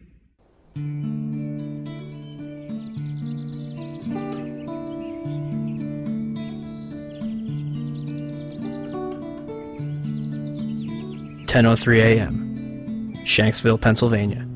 United Airlines Flight 93 allegedly plows into an abandoned strip mine at 580 miles per hour. 20 minutes flying time from Washington, D.C.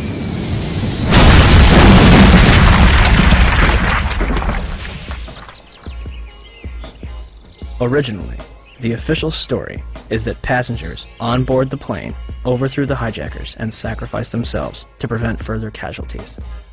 The 9/11 Commission will later conclude that hijacker Ziad Jarrah, anticipating a cockpit overthrow, crashes the plane into the ground.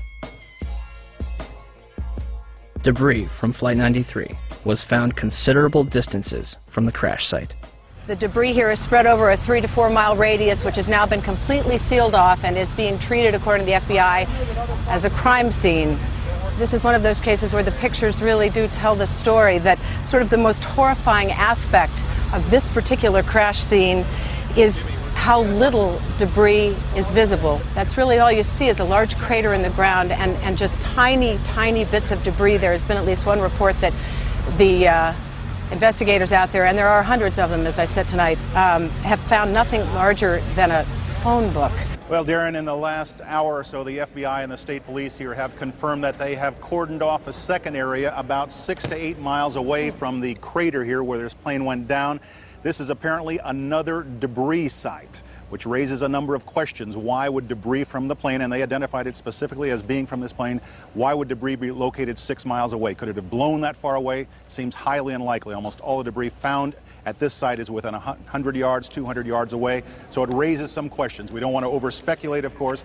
It seems to me from covering a number of plane crashes on the scene that, if nothing else, you can say this is not typical for a plane crash to be spread across an area this large.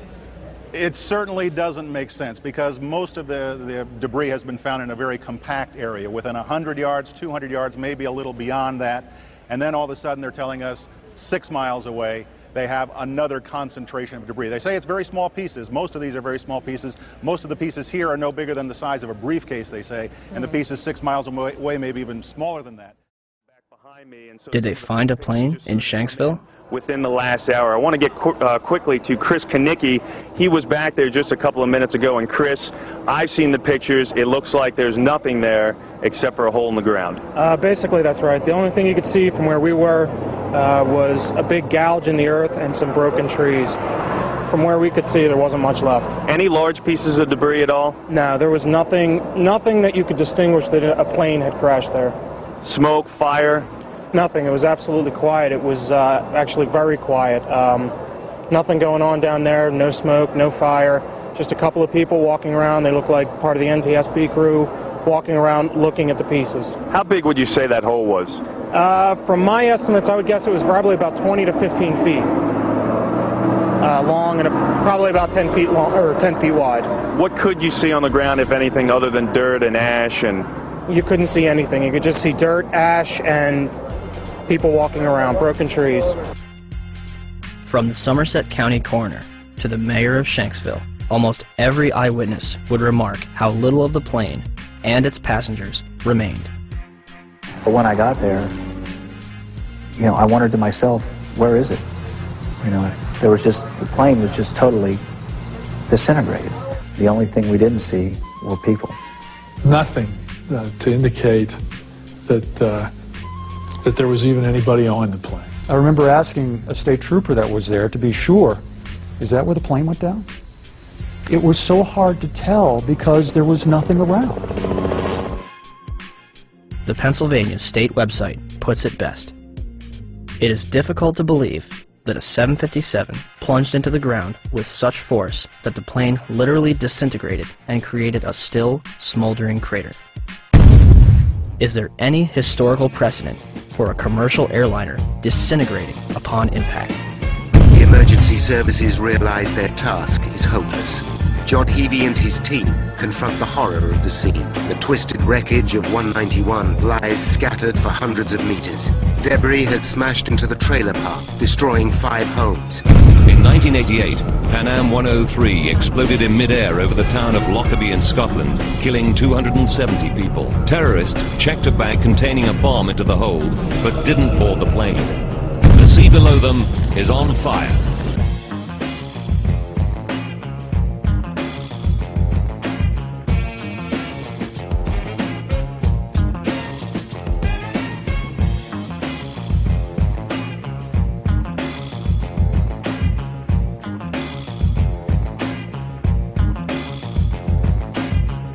Saying that the pilot was able to dump fuel over Jamaica Bay. It immediately veered over to the right, and it came nose down, only a block away from where I was working. And the room just exploded. My daughter got blown through the patio doors. My wife got blown into the living room, and I got blown out the patio doors behind my daughter. Several blocks away from the primary crash scene, the aircraft may have been rocked by vibrations severe enough to knock the engines off the wings. Jim, let me just tell our audience what you're looking at. These are from Jamaica Bay. This is clearly a part of the plane. Yes, that would be the horizontal stabilizer, the vertical tail fin on the back of the airplane.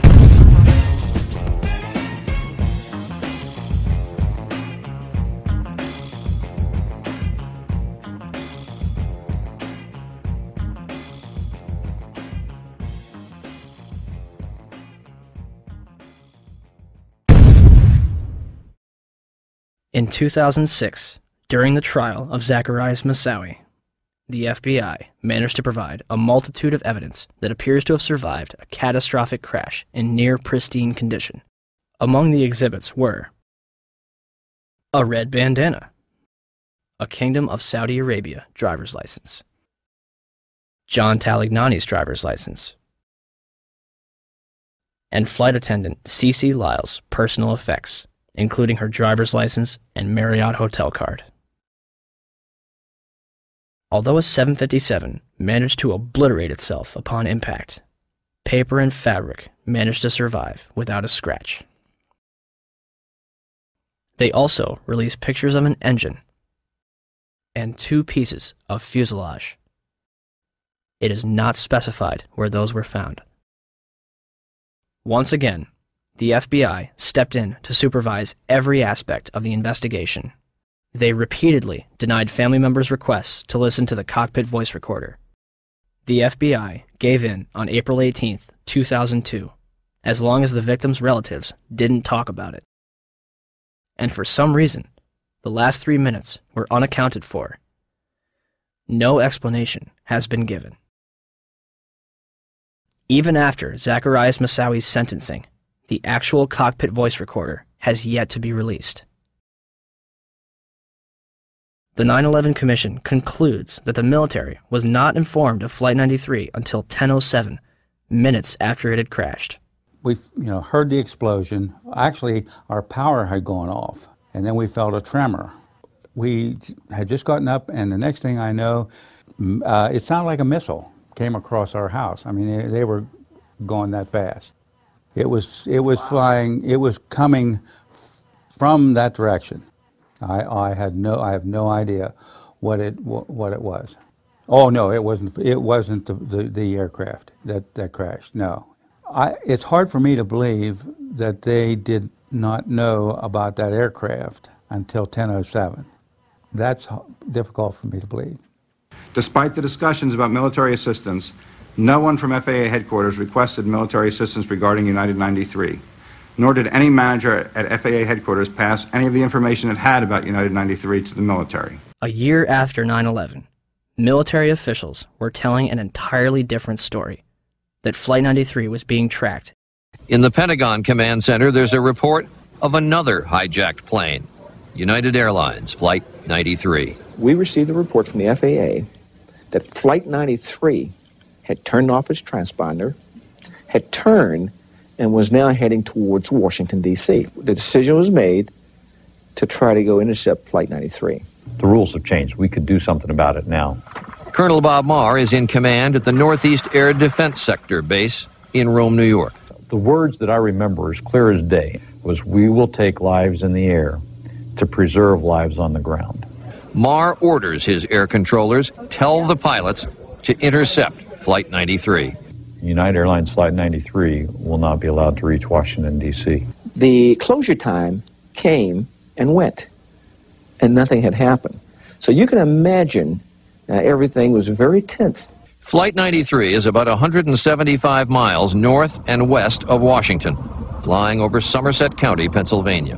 Up above, a fighter jet streaks by. It was about, 10:03 that the fighters reported that Flight 93 had crashed. Eventually, of course, we never fired on any aircraft. When you heard the plane was down without a shot being fired at it, do you remember what you said? We just witnessed an act of heroism. Was Flight 93 downed by hijackers in an open field in Shanksville, Pennsylvania? Or is the truth being withheld from the public?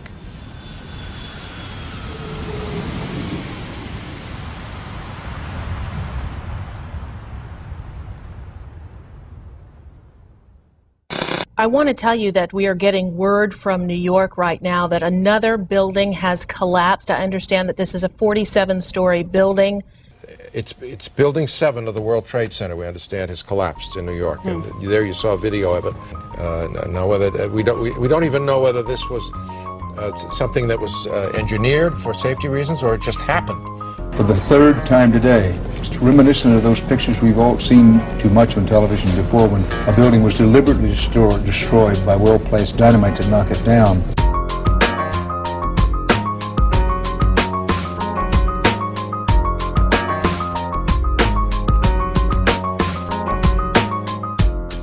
In 1984, construction began on World Trade Center Building 7, a 47-story office building, 570 feet tall, and 300 feet away from the North Tower. It opened to the public in 1987 and housed offices for Department of Defense, Securities and Exchange Commission, and the Internal Revenue Service. Building 7 was considered the Central Intelligence Agency's largest station outside of Washington, D.C., and was also the Secret Service's biggest field office. Numerous cases would be closed due to its destruction. On June 8, 1999, Mayor Rudolph Giuliani's Office of Emergency Management Command Center on the 23rd floor is opened. The command center on the 23rd floor is bulletproof and bomb-resistant, with its own air supply and generators. It's linked to city airports, the Coast Guard, and the Pentagon. Computers will soon have detailed blueprints of every major building in New York City, as well as evacuation routes. Hurricanes and heat waves would be handled here, as well as terrorist attacks. Though New York officials say their facility is not impenetrable, they're confident it could handle even the worst crisis imaginable. Deborah Fayerick for CNN, New York. The 50,000 square foot center has reinforced, bulletproof, and bomb-resistant walls, its own air supply and water tank, beds and showers, and 3 backup generators. It has countless monitors which oversee police and fire department responses, and it is staffed around the clock. Hours before the first plane would strike the World Trade Center, Building 7's alarm system would be placed on test status at 6:47 a.m. for a scheduled period of 8 hours. This normally occurs during maintenance, and any fire alarms from the building are disregarded. After the second plane strikes the South Tower, the building's power is shut off and its tenants are evacuated. The major fires in World Trade Center 7 were as follows. On the east face, between floors 11 and 12. On the north face, on floors 7 and 12.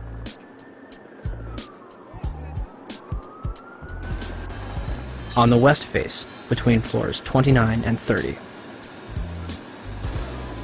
Smoke obscures the entire south face of the building.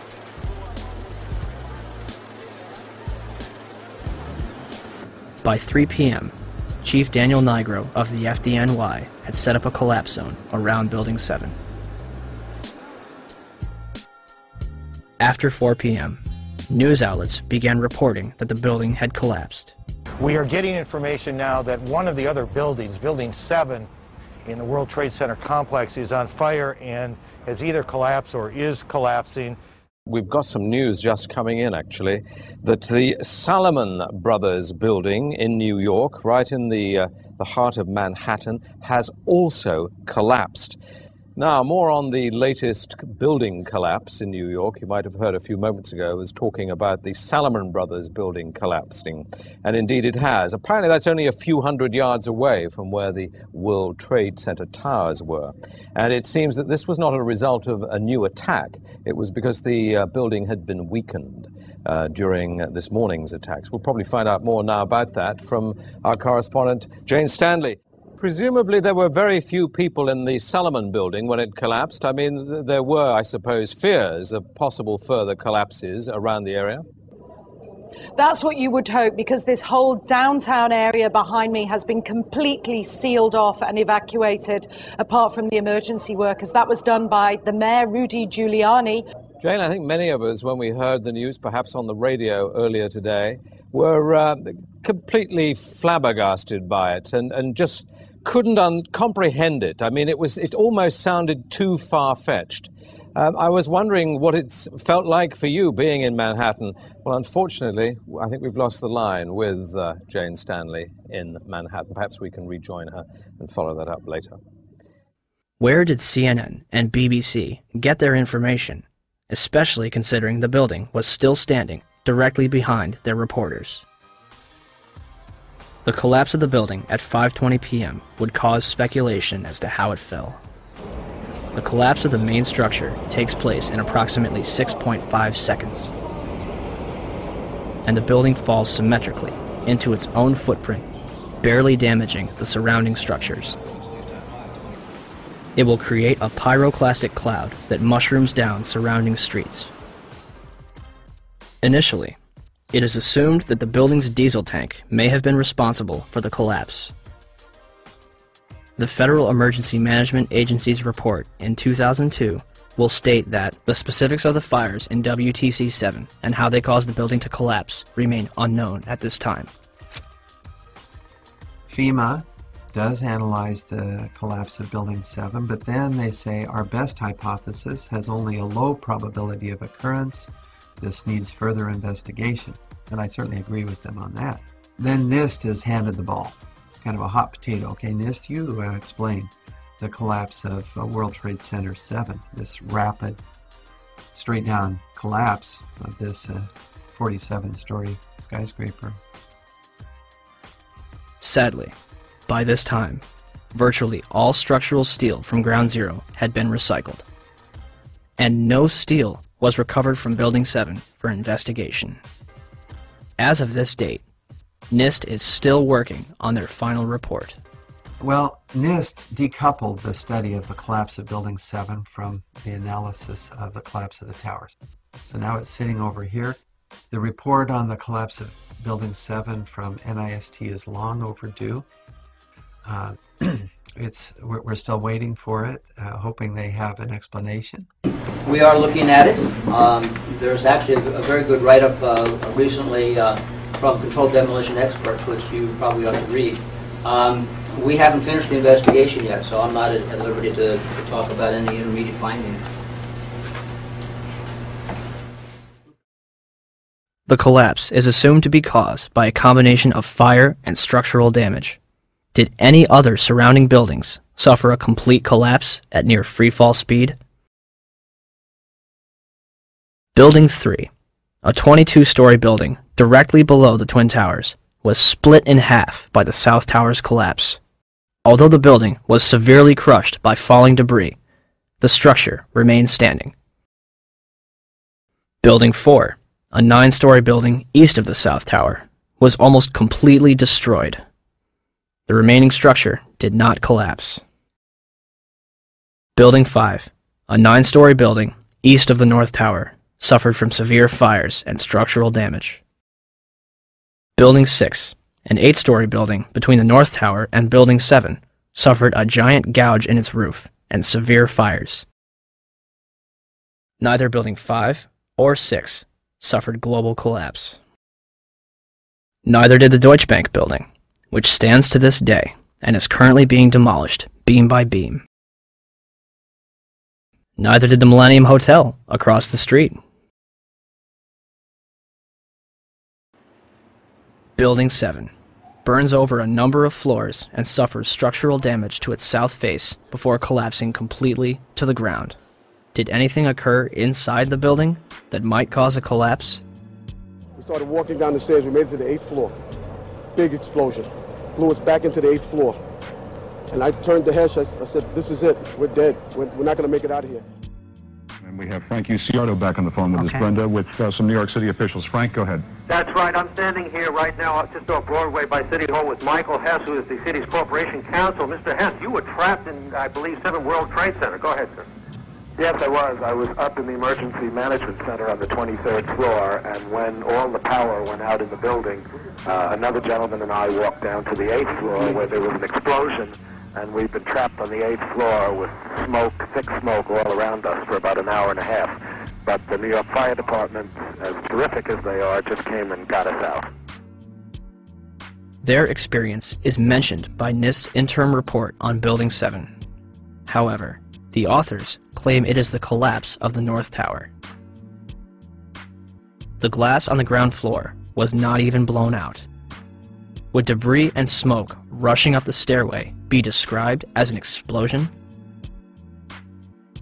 So, we have a 47-story steel-framed skyscraper, which housed various government agencies and numerous important documents, damaged less than the other World Trade Center buildings. At 5:20 p.m., all structural elements inside Building 7 simultaneously fail, and it collapses symmetrically, imploding into a pile of rubble.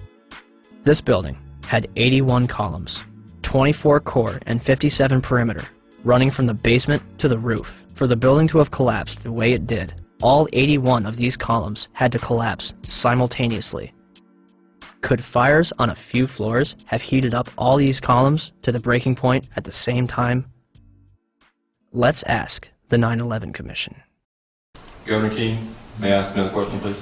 At 5:20 p.m. on September 11th, World Trade Center building number 7, 47-story modern frame steel skyscraper that no plane hit, collapsed into a neat little pile onto itself and exhibiting all the characteristics of controlled demolition. FEMA, in their investigation, didn't say that. They said that fire must have knocked it down, but they couldn't figure out how. Video evidence shows what appears to be explosive squids going up the side of the building from south to north or from bottom to top as the building collapsed. There was molten metal found in the basement of that building at temperatures that exceeded anything normal fire could cause. With all the confusion about what happened to Building 7, why is there not a word about the collapse of that building in the 911 Commission report? We didn't see any evidence of the kind of thing you're talking about. We thought that was part of the tragedy of 9/11. The building collapsed later on. There was not a loss of life in that building. And it was not part of our report. Not part of the report. Thank you, sir. Governor? So for the 9/11 Commission to totally ignore that, I think is unconscionable and shows that they did not do a thorough job. Did Building 7 collapse because of damage from the falling North Tower? Or was it also a controlled demolition? Die moesten het doen terwijl het binnen nog brandde.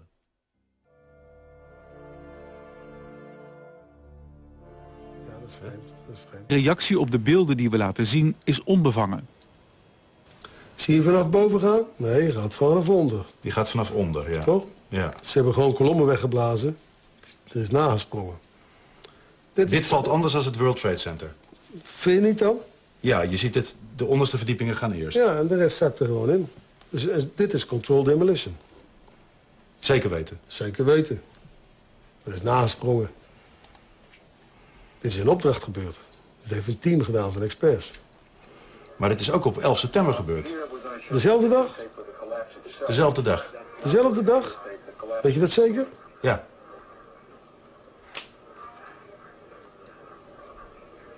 Was het zeker weten de 11e? Dat kan geen waar zijn. 7 uur nadat de World Trade Center naar beneden viel. Ja? Hebben ze hard gewerkt.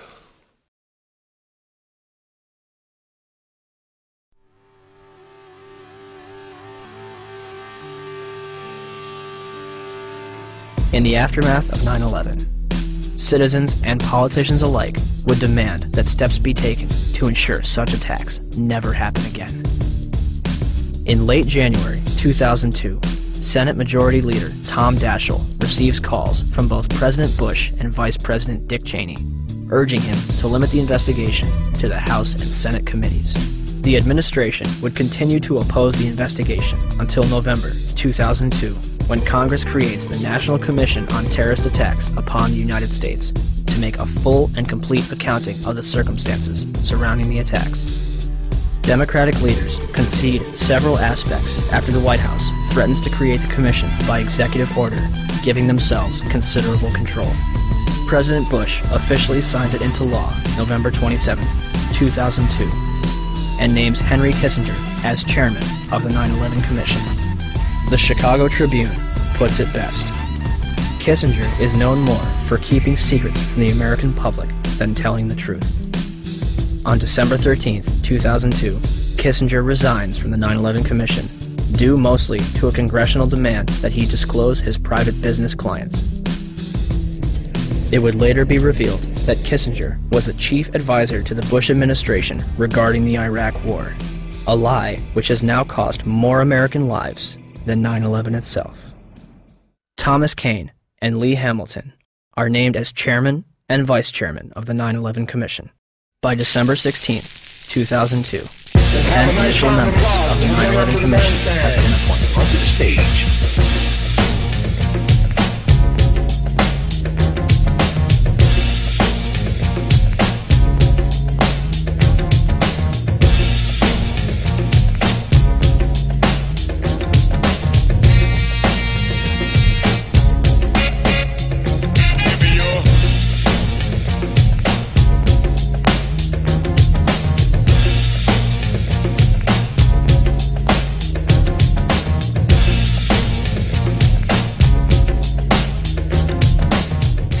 And the man missing from this picture?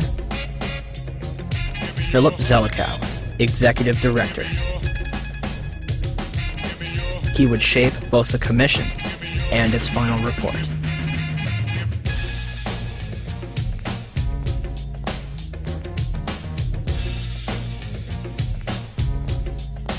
The 9/11 Commission begins its investigation with a time frame of 18 months and a starting budget of $3 million.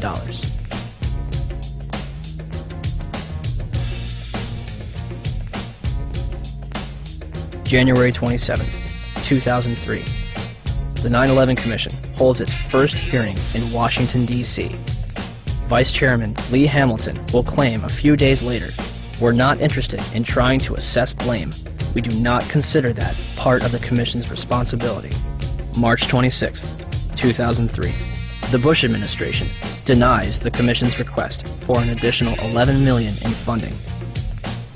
3 days later, the Commission is offered $9 million, and they accept. In April 2004, President Bush agrees to testify before the 9/11 Commission, but only if Vice President Dick Cheney joins in. Why did they insist on appearing together? The 9/11 Commission wants to ask us questions. That's why we're meeting, and I look forward to meeting with them and answering their questions. Why you're appearing together rather than separately, which was their request? Because it's a good chance for both of us to answer questions that the 9/11 Commission is looking forward to asking us, and I'm looking forward to answering them. On April 29, 2004, behind closed doors, President Bush and Vice President Dick Cheney appear together before the 9/11 Commission for approximately 3 hours. They are not placed under oath, their testimony is not recorded, and the Commission's notes are subject to White House censorship. President, as you know, a lot of critics suggested that you wanted to appear jointly with the Vice President so that you two could keep your story straight or something. Yeah. Could you tell us what you think of the value of appearing together and how you would answer those critics? Yeah, first of all, look, I mean, if we had something to hide, we wouldn't have met with them in the first place. I came away good about the session. I think they found it to be useful. Yeah, Adam. Mr. President, Yes. don't you think that the families deserve to have a transcript or to be able to see what you Adam, said? you asked me that question yesterday. I got the same answer, yeah. May 19, 2004, Rudolph Giuliani testifies before the 9/11 Commission. We will now hear from our first witness, very distinguished former mayor of New York City, Rudy Giuliani. Mayor Giuliani, would you please rise and raise your right hand and place you under oath? And the fact that so many of them interpreted it that way kept a much calmer situation and a much better evacuation. These people. I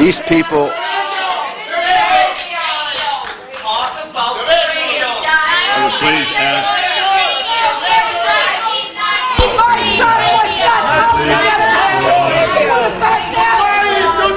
My son was murdered!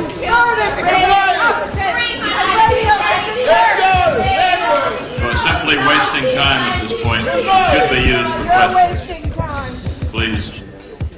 Thomas Kean and Lee Hamilton will later claim in their book, Without Precedent, that they were too soft on Mayor Giuliani.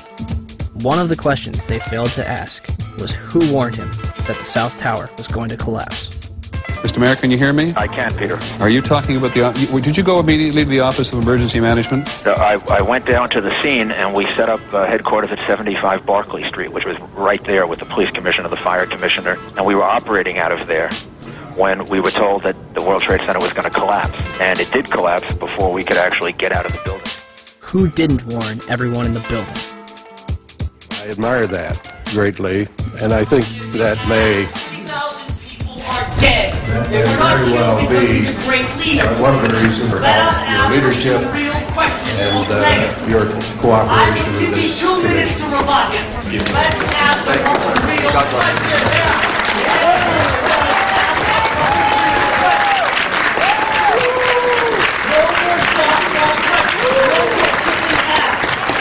My brother's a fireman.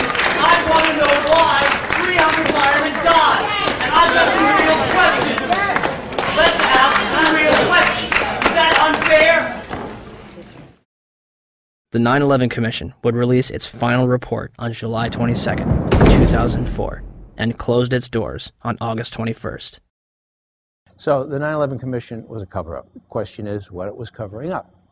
The charitable explanation is gross negligence, malfeasance, misfeasance, and what you call it, okay? If you can't read all 571 pages of the report, in August 2006, the 9/11 Report comic book was released. It should tell you all you need to know.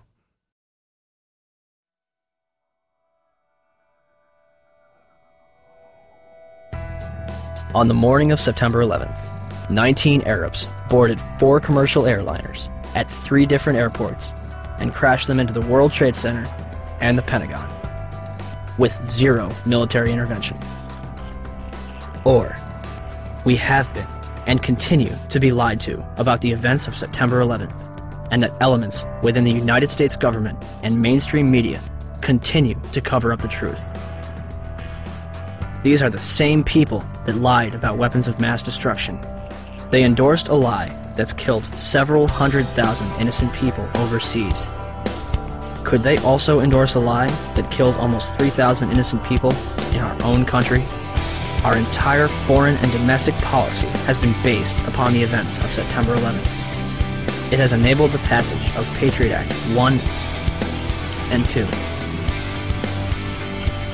established the Department of Homeland Security, facilitated the invasions of Afghanistan and Iraq, and used to pass the Military Commissions Act, which officially ended habeas corpus.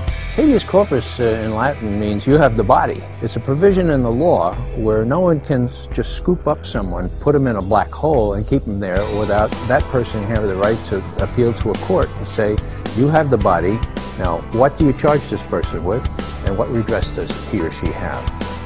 As well as domestic surveillance, all in the name of fighting terrorism. And who ends up paying for all this? You do. Your children do. When President Bush entered office, he inherited a $284 billion surplus. His administration is now responsible for 4 out of the top 5 deficits in history. The 5th place belongs to his father. As of November 2nd, 2005, the Bush administration had borrowed more from foreign nations than all previous administrations combined. From 1776 to 2000, 42 presidents borrowed a total of $1.01 trillion from foreign governments and institutions. From 2001 to 2005, the Bush administration alone borrowed $1.05 trillion. Where does this money go? The government designed by the people, for the people, has turned its back on us. Or have we turned our backs on it? They spy on us. They torture and imprison innocent civilians. Ask yourself, what's happening? Where are we headed? And would we be here today without 9/11? Will somebody please tell us who's in charge? We need order. We can't stand this new world slaughter. It reeks of oil seats and bloody handshakes. U.S. interests and war profiteers. Our life is here in the belly of the beast, where thieves kill the innocent and pray for peace. Slaughter for the chief commander. So we're at the White House steps, demanding answers, but they don't got none. We've got few choices: protest or pick up shotguns. We're so stressed, we know the watch might arrest us, though with the key for talking. And we ain't made no death threats. Feds upset, so our phones infested. Think John Lennon resurrected, speaking truth to power till we have no breath left. We say no more, we're gonna fight back. We want the truth out, we want our rights back. Loose change, changes loose, no stopping now. Changes loose, no stopping now. We say no more, we're gonna fight back. We want the truth out, we want our rights back. Loose change, changes loose, no stopping now. Changes loose, no stopping now. We keep our mouths and minds open, hoping we can change the world. Media blackout, still we don't act out. We've been civilized despite the killing. You call yourselves patriots, label us villains. My comrades and nomads that are born free think it's rich kids, poor kids, lawyers and teachers. Dads, moms, past war veterans, peddling the truth. We ain't settling, the proof is clear as Watergate. You got a lot of hate trying to charm us with a plot of hate. What are you, an asshole? Your wars are legal, your cause is evil. You're born people as written, that's with the sequel. You're a sicko psycho, we've seen the proof. You can't intimidate the world from delivering truth. We're bigger than you, 40 million plus. Your guns ain't big enough to make us hush. We say no more, we're gonna fight back. We want the truth out, we want our rights back. Loose change, changes loose, no stopping now. Changes loose, no stopping now. We say no more, we're gonna fight back. We want the truth out, we want our rights back. Loose change, changes loose, no stopping now. Changes loose, no stopping now. We do this for the lives lost, devoured by evil, for the sake of the memory of innocent people, engulfed by the gluttony of hooligans who leave the world in ruins. Men here to do us in, but there's just a few of them and more of us. We warriors on the quest for justice. We crush the lies, trust only the facts. Just open your eyes. Who really attacked my feelings exactly? Facts be lacking on my hijacking, synchronized war games, facilitated plane crashes. And they wonder why we keep asking questions. Am I lesson lady liberty like it's a profession? So here we are, the infantry. We the people simply need to start a revolution of our minds, and eventually the crime of the century will finally be solved. Until then, we stand tall and say no more. We're gonna fight back. We want the truth out, we want our rights back. Loose change, changes loose, no stopping now. Changes loose, no stopping now. We say no more, we're gonna fight back. We want the truth out, we want our rights back.